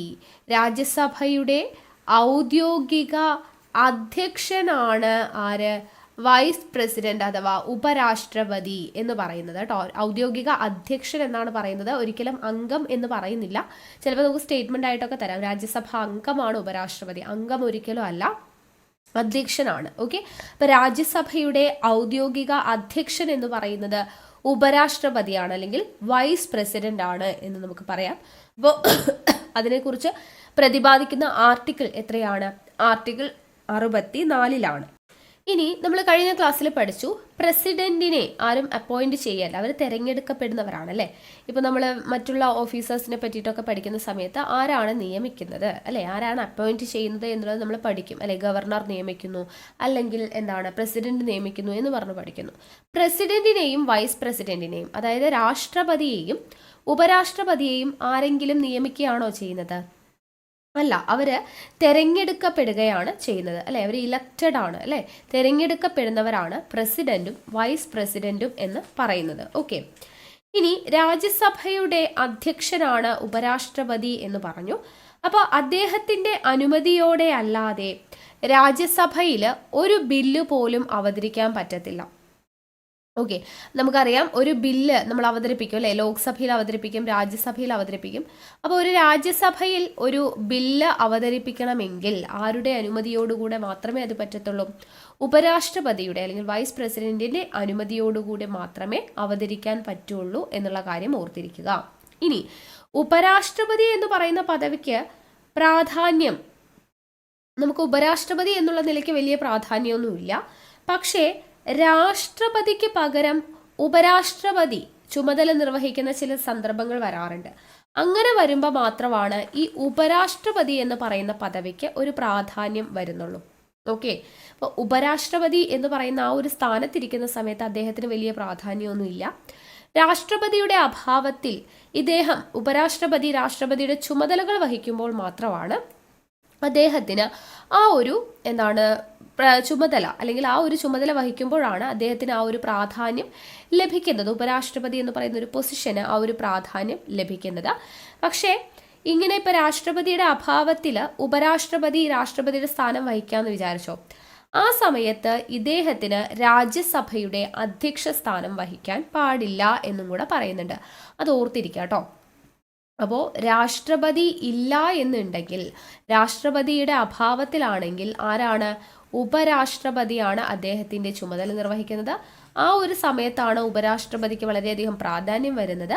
പക്ഷേ ഇങ്ങനെ രാഷ്ട്രപതിയുടെ പകരം അദ്ദേഹത്തിൻ്റെ ചുമതലകൾ നിർവഹിക്കുന്ന സമയത്ത് ഉപരാഷ്ട്രപതിക്ക് ഒരിക്കലും രാജ്യസഭയുടെ അധ്യക്ഷൻ എന്ന് പറയുന്ന സ്ഥാനം വഹിക്കാൻ കഴിയില്ല എന്നുള്ളതും കൂടെ ഓർത്തിരിക്കുക. ഇനി നമ്മുടെ ഉപരാഷ്ട്രപതിയുടെ ശമ്പളത്തെക്കുറിച്ച് പറയുകയാണെങ്കിൽ, ഉപരാഷ്ട്രപതിയുടെ ശമ്പളം എന്ന് പറയുന്നത് ഒരിക്കലും ഉപരാഷ്ട്രപതി എന്ന നിലയിലുള്ള ശമ്പളമല്ല. അദ്ദേഹം രാജ്യസഭയുടെ അധ്യക്ഷനാണെന്ന് പറഞ്ഞില്ലേ, അപ്പോൾ അദ്ദേഹത്തിൻ്റെ ശമ്പളം എന്ന് പറയുന്നത് രാജ്യസഭയുടെ അധ്യക്ഷൻ എന്ന നിലയ്ക്കാണ്. ഓക്കെ, ഉപരാഷ്ട്രപതിക്ക് ലഭിക്കുന്ന ശമ്പളം എന്ന് പറയുന്നത് രാജ്യസഭയുടെ അധ്യക്ഷൻ എന്ന നിലയ്ക്കാണ് ലഭിക്കുന്നത് എന്നുള്ളത് ഓർത്തിരിക്കാം. ഓക്കെ, അപ്പോൾ ശമ്പളം എന്ന് പറയുന്നത് പ്രസിഡന്റിന്റെ ശമ്പളമായിട്ടുള്ള 5 ലക്ഷം രൂപയാണ് രാജ്യസഭാ അധ്യക്ഷൻ എന്ന നിലയ്ക്ക് അദ്ദേഹത്തിന് ലഭിക്കുന്നത്. ഇനി രാഷ്ട്രപതിയുടെ ചുമതലകൾ വഹിക്കാതിരിക്കുന്ന സമയത്ത്, ഇപ്പം നമ്മൾ നേരത്തെ പറഞ്ഞു രാഷ്ട്രപതി ഇല്ല എന്നുണ്ടെങ്കിൽ അദ്ദേഹത്തിന്റെ ചുമതല വഹിക്കുന്നത് ഉപരാഷ്ട്രപതിയാണ്. ആ സമയത്ത് രാഷ്ട്രപതിക്ക് എത്രയാണ് ശമ്പളം? 5 ലക്ഷം രൂപയാണ്. ആ 5 ലക്ഷം രൂപ തന്നെയാണ് ഉപരാഷ്ട്രപതിക്ക് ശമ്പളമായിട്ട് ലഭിക്കുക. ഇനി അതല്ലാതെ അദ്ദേഹം ഉപരാഷ്ട്രപതി എന്ന് പറയുന്ന സ്ഥാനത്തിരിക്കുമ്പോൾ, അതായത് രാജ്യസഭയുടെ അധ്യക്ഷൻ മാത്രമായിരിക്കുമ്പോൾ അവരുടെ ശമ്പളം എത്രയാണ്? അത് 4 ലക്ഷം രൂപയാണ്. ഓർത്തിരിക്കണം, രാജ്യസഭയുടെ അധ്യക്ഷൻ എന്ന നിലയിലാണ് ഉപരാഷ്ട്രപതിക്ക് ശമ്പളം ലഭിക്കുന്നത്. അത് എത്ര രൂപയാണ്? 4 ലക്ഷം രൂപയാണ്. ഇനി അദ്ദേഹം രാഷ്ട്രപതിക്ക് പകരം അദ്ദേഹത്തിന്റെ ചുമതല നിർവഹിക്കുന്ന സമയത്ത് രാഷ്ട്രപതിയുടെ ശമ്പളമായിട്ടുള്ള 5 ലക്ഷം രൂപ ശമ്പളം അദ്ദേഹത്തിന് ലഭിക്കുന്നതാണ് എന്നുള്ളത് ഓർത്തിരിക്കാം. ഇനി നമ്മളോട് ചോദിക്കാവുന്ന ഒരു ക്വസ്റ്റ്യൻ, ഇന്ത്യയുടെ വൈസ് പ്രസിഡന്റ് എന്ന് പറയുന്നത് ഏത് രാജ്യത്തെ വൈസ് പ്രസിഡന്റിന് തുല്യമാണ്? ഇന്ത്യയുടെ വൈസ് പ്രസിഡന്റ് എന്ന് പറയുന്നത് അമേരിക്കൻ വൈസ് പ്രസിഡന്റിന് തുല്യമാണ്. അമേരിക്കൻ വൈസ് പ്രസിഡന്റിന് തുല്യമാണ് ഇന്ത്യയുടെ വൈസ് പ്രസിഡന്റ് എന്ന് പറയുന്നത്. ഓക്കെ, പക്ഷേ ഇപ്പം നമുക്കറിയാം അമേരിക്കൻ പ്രസിഡന്റിന്റെ ഒരു 10% പ്രാധാന്യം പോലും അമേരിക്കൻ വൈസ് പ്രസിഡന്റിന് ഉണ്ടാവില്ല. അവിടെ എല്ലാം പ്രസിഡന്റ് ആണ് മെയിൻ ആയിട്ടുള്ളത്. അപ്പോൾ അതുപോലെ തന്നെയാണ് ഇന്ത്യയിലും പ്രസിഡന്റിന്റെ അത്രയും ഒരു 10% പോലും അധികാരം ആർക്കില്ല? ഉപരാഷ്ട്രപതിക്കില്ല എന്നുള്ളതാണ്. ഓക്കെ, പക്ഷേ ഇന്ത്യയിലെ ഉപരാഷ്ട്രപതിയേക്കാൾ അമേരിക്കൻ വൈസ് പ്രസിഡന്റിന് ചില അധികാരങ്ങളൊക്കെ കൂടുതലുണ്ട്. ഫോർ എക്സാമ്പിൾ പറയുകയാണെങ്കിൽ, ഇപ്പോൾ അമേരിക്കയിൽ ഇപ്പോൾ പ്രസിഡന്റ് ഇപ്പോൾ കാലാവധി എന്ന് പറയുന്നത് 4 വർഷമാണെന്ന് വിചാരിച്ചോ. അപ്പോൾ അതിൽ ഒരു കൊല്ലം ഒക്കെ ഭരിക്കുമ്പോഴത്തേക്കും അദ്ദേഹം മരിച്ചു എന്ന് വിചാരിക്കാം. അപ്പോൾ മൊത്തം കാലാവധി 4 വർഷം. അപ്പോൾ ഒരു കൊല്ലം ആകുമ്പോഴത്തേക്കും ആൾ മരിച്ചു. ബാക്കിയുള്ള 3 കൊല്ലവും എന്ത് ചെയ്യാം? ഉപരാഷ്ട്രപതിക്ക് അവിടെ ഈ പറയുന്ന രാഷ്ട്രപതിയുടെ ചുമതല നിർവഹിക്കാൻ വേണ്ടി പറ്റും. ഓക്കെ, പക്ഷെ നമ്മുടെ ഇന്ത്യയുടെ കേസ് പറയുമ്പോൾ അങ്ങനെയല്ല. ഇന്ത്യയിൽ പ്രസിഡന്റിന്റെ അഭാവത്തിൽ വൈസ് പ്രസിഡന്റിന്റെ ചുമതലകൾ വഹിക്കാൻ കഴിയുന്നത് 6 മാസം മാത്രമാണ്. 6 മാസം ഇന്ത്യയുടെ കാര്യമാണ് പറയുന്നത് കേട്ടോ. ഇന്ത്യയിൽ രാഷ്ട്രപതിയുടെ അഭാവത്തിൽ ഉപരാഷ്ട്രപതിക്ക് ആ സ്ഥാനം നിർവഹിക്കാൻ കഴിയുന്നത് വെറും 6 മാസം മാത്രമാണ്. പക്ഷെ അമേരിക്കയിൽ അങ്ങനെയല്ല. കാലാവധി തീരുന്നതിന് മുൻപ് മരിച്ചുപോയാൽ ബാക്കി എത്ര കാലാവധി ഉണ്ടോ അത്രയും കാലം ഉപരാഷ്ട്രപതിക്ക് ഭരിക്കാം. ആ ഒരു വ്യത്യാസം ഉണ്ട് എന്നുള്ളതാണ്. എന്നാൽ നമ്മൾ പറഞ്ഞതുപോലെ അധികാരം വെച്ച് നോക്കുകയാണെങ്കിൽ പ്രസിഡന്റിന്റെ 10% അധികാരം പോലും ഉപരാഷ്ട്രപതിക്കില്ല. ആ ഒരു രീതിക്ക് നോക്കുമ്പോൾ അമേരിക്കൻ വൈസ് പ്രസിഡന്റിന് തുല്യമാണ് നമ്മുടെ ഇന്ത്യൻ വൈസ് പ്രസിഡന്റ് അല്ലെങ്കിൽ ഉപരാഷ്ട്രപതി എന്ന് പറയുന്നത്. ഓക്കെ, ക്ലിയർ ആണല്ലോ. അപ്പോൾ ആർട്ടിക്കിൾ 64 നമ്മൾ പറഞ്ഞു. ഇനി ആർട്ടിക്കിൾ 65. ആർട്ടിക്കിൾ 65 പറയുന്നത് പ്രസിഡന്റിന്റെ അഭാവത്തിൽ വൈസ് പ്രസിഡന്റിന്റെ ചുമതലകൾ നിർവഹിക്കണമെന്ന് നമ്മളിപ്പോൾ പറഞ്ഞില്ലേ, അതിനെക്കുറിച്ച് പ്രതിപാദിക്കുന്നത് ആർട്ടിക്കിൾ 65.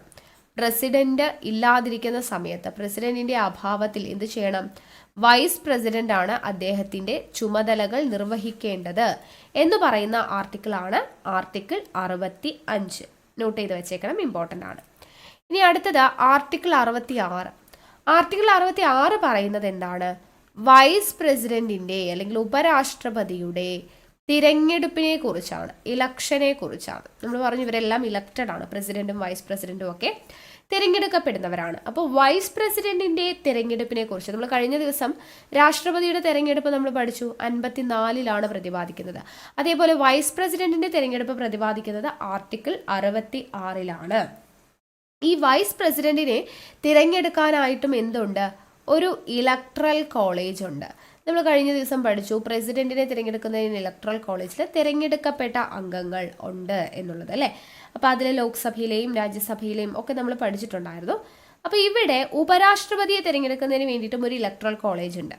അപ്പോൾ ഇവിടെ ഇലക്ട്രൽ കോളേജിൽ വരുന്നത് ആരാണ് എന്ന് ചോദിച്ചു കഴിഞ്ഞാൽ എല്ലാ ലോക്സഭാ അംഗങ്ങളും, ലോക്സഭയിലെ തിരഞ്ഞെടുക്കപ്പെട്ട അംഗങ്ങൾ എന്നൊക്കെയാണ് കഴിഞ്ഞ ദിവസം രാഷ്ട്രപതിയെ തിരഞ്ഞെടുക്കുന്ന ഇലക്ട്രൽ കോളേജിൽ പഠിച്ചത്. ഇവിടെ എല്ലാ ലോക്സഭാ അംഗങ്ങളും ഇലക്ട്രൽ കോളേജിൽ അംഗമാണ്. എല്ലാ രാജ്യസഭാ അംഗങ്ങളും ഇലക്ട്രൽ കോളേജിൽ അംഗമാണ്. എല്ലാം എന്ന് പറയുമ്പോൾ തിരഞ്ഞെടുക്കപ്പെട്ടവരും നോമിനേറ്റ് ചെയ്തവരും എല്ലാവരും വരും. അപ്പോൾ ലോക്സഭയും രാജ്യസഭയും എന്ന് പറയുമ്പോൾ മൊത്തം നമുക്ക് എന്താ പറയാം? എല്ലാ പാർലമെന്റ് അംഗങ്ങളും. അങ്ങനെ നമുക്ക് ഒറ്റ വാക്കിൽ പറഞ്ഞൂടെ? എല്ലാ പാർലമെന്റ് അംഗങ്ങളും ഏതിൽ അംഗമാണ്? വൈസ് പ്രസിഡന്റിനെ തിരഞ്ഞെടുക്കുന്ന ഇലക്ട്രൽ കോളേജിൽ അംഗങ്ങളാണ് എന്നുള്ളത് ഓർത്തിരിക്കുക.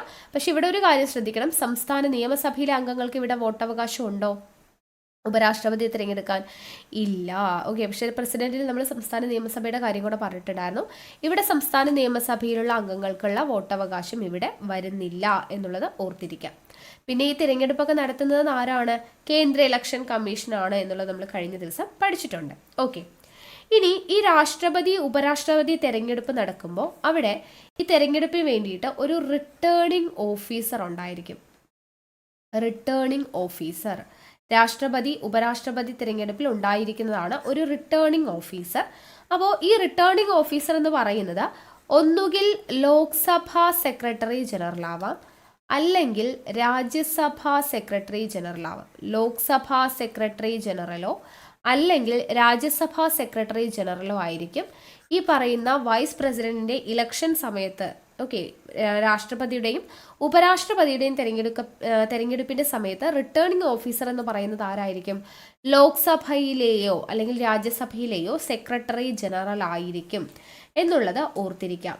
ഇപ്പോൾ നമുക്കറിയാം 2022 നടന്നിട്ടുള്ള ഇലക്ഷൻ, 2022 ഇലക്ഷനിൽ രാഷ്ട്രപതി തിരഞ്ഞെടുപ്പിൽ രാജ്യസഭാ സെക്രട്ടറി ജനറൽ ആയിരുന്നു റിട്ടേണിംഗ് ഓഫീസറായിട്ടുണ്ടായിരുന്നത്. അതായത് PC മോദി. ആരാണ് Rajya Sabha secretary general? PC Modi ആയിരുന്നു റിട്ടേണിംഗ് ഓഫീസർ എന്ന് പറയുന്നത്. ഓക്കെ, രാഷ്ട്രപതി തിരഞ്ഞെടുപ്പിൽ. ഇനി 2022 ഉപരാഷ്ട്രപതി തിരഞ്ഞെടുപ്പിൽ ലോക്സഭാ സെക്രട്ടറി ആയിട്ടുള്ള ഉത്പൽ കുമാർ സിംഗ് ആയിരുന്നു ഉണ്ടായിരുന്നത്. ഓക്കെ, ഉത്പൽ കുമാർ സിംഗ്. ഇപ്പോൾ 2022 ആയതുകൊണ്ട് ഓർത്തിരിക്കാം.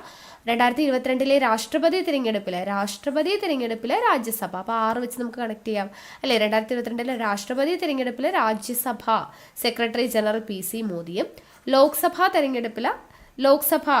ഉപരാഷ്ട്രപതി തിരഞ്ഞെടുപ്പിൽ ലോക്സഭാ സെക്രട്ടറി ജനറൽ ഉത്പൽ കുമാർ സിംഗുമായിരുന്നു അധ്യക്ഷനായിട്ട് ഉണ്ടായിരുന്നത്. ഓക്കെ അല്ലേ? അത്രയും കാര്യങ്ങൾ ഓർത്തിരിക്കുക, ഇമ്പോർട്ടൻ്റ് ആണ്. ഇനി ഈ ഉപരാഷ്ട്രപതി തെരഞ്ഞെടുപ്പുമായി ബന്ധപ്പെട്ട പ്രശ്നങ്ങൾക്ക് പരിഹാരം കാണുന്നത് ആരാ? സുപ്രീം കോടതിയാണ്. രാഷ്ട്രപതിയുമായി ബന്ധപ്പെട്ട കാര്യങ്ങളാണെങ്കിലും ഉപരാഷ്ട്രപതിയുമായി ബന്ധപ്പെട്ട പ്രശ്നങ്ങൾക്ക് പരിഹാരം കാണുന്നത് എപ്പോഴും സുപ്രീം കോടതിയാണ് എന്നുള്ളത് ഓർത്തിരിക്കാം. ഇനി ഉപരാഷ്ട്രപതി ആവാൻ വേണ്ടിയിട്ടുള്ള യോഗ്യതകൾ, എന്തൊക്കെ യോഗ്യതകളാണ് വേണ്ടത്? 1, 35 വയസ്സ് പൂർത്തിയാവണം. 2, ഇന്ത്യൻ പൗരനാവണം. നമ്മളെപ്പോഴും പറയുന്ന ആദ്യത്തെ പോയിന്റാണ് ഇന്ത്യൻ പൗരനാവണം. 35 വയസ്സ് പൂർത്തിയാവണം. പിന്നെയോ ലോക്സഭയിലോ രാജ്യസഭയിലോ അംഗമാവാൻ പാടില്ല. ലോക്സഭയിലോ രാജ്യസഭയിലോ അംഗമാവാൻ പാടില്ല എന്ന നിർബന്ധമാണ് ഉപരാഷ്ട്രപതി ആവുന്ന ആള്. അതുപോലെ തന്നെ സർക്കാരിൽ നിന്നും ശമ്പളം പറ്റുന്ന ഒരാളാവരുത്. പിന്നെ നമ്മൾ പറയുന്ന പോലെ മാനസിക വിഭ്രാന്തി ഉണ്ടാവാൻ പാടില്ല. ഇനി രാജ്യസഭ അംഗമാവുന്നതിനുള്ള യോഗ്യത കൂടി വേണം. ഓക്കെ, ഒരു രാജ്യസഭ അംഗമാവാനായിട്ട് എന്തൊക്കെ യോഗ്യത വേണം എന്നുള്ളത് നമ്മൾ പഠിച്ചു. അപ്പോൾ ഒരു രാജ്യസഭ അംഗമാവാൻ എന്തൊക്കെ യോഗ്യതകൾ വേണോ ആ യോഗ്യതകളെല്ലാം ആർക്കും വേണം? ഉപരാഷ്ട്രപതി ആവുന്നവർക്കും വേണം. അപ്പോൾ ഇന്ത്യൻ പൗരനാവണം, 35 വയസ്സ് തികയണം, ലോക്സഭയിലോ രാജ്യസഭയിലോ അംഗമാവാൻ പാടില്ല, സർക്കാരിൽ നിന്നും ശമ്പളം പറ്റുന്ന ആളാകരുത്, ചിത്തഭ്രമം പാടില്ല, രാജ്യസഭ അംഗമാവുന്നതിനുള്ള യോഗ്യത കൂടി വേണം എന്നുള്ളത് ഓർത്തിരിക്കാം. അപ്പോൾ രാജ്യസഭ അംഗമാവാനുള്ള യോഗ്യത എന്ന് പറയുമ്പോൾ എത്ര വയസ്സ് പൂർത്തിയാവണം? രാജ്യസഭ അംഗമാവാനായിട്ട് 30 വയസ്സ് പൂർത്തിയാവണം. പിന്നെയോ നമുക്കറിയാം ലോക്സഭ അല്ലെങ്കിൽ നിയമസഭ അംഗമാവുന്നതിന് വേണ്ടിയിട്ട് എത്ര വയസ്സായിരുന്നു പൂർത്തിയാവേണ്ടത്? 25 അല്ലേ? ലോക്സഭ അംഗമാവാനും നിയമസഭ അംഗമാവാനും വേണ്ടിയിട്ട് 25 വയസ്സ് പൂർത്തീകരിക്കണം. ദെൻ പഞ്ചായത്ത് തിരഞ്ഞെടുപ്പ് നമുക്കറിയാം 21 വയസ്സാണ്. വോട്ട് ചെയ്യാനാണെങ്കിൽ 18 വയസ്സാണ്. ആ വയസ്സുകളൊക്കെ ഒന്ന് ഓർത്ത് വയ്ക്കുന്നത് നല്ലതായിരിക്കും. ഓക്കെ, ഇനി നമ്മുടെ ഉപരാഷ്ട്രപതിയുടെ കാലാവധി.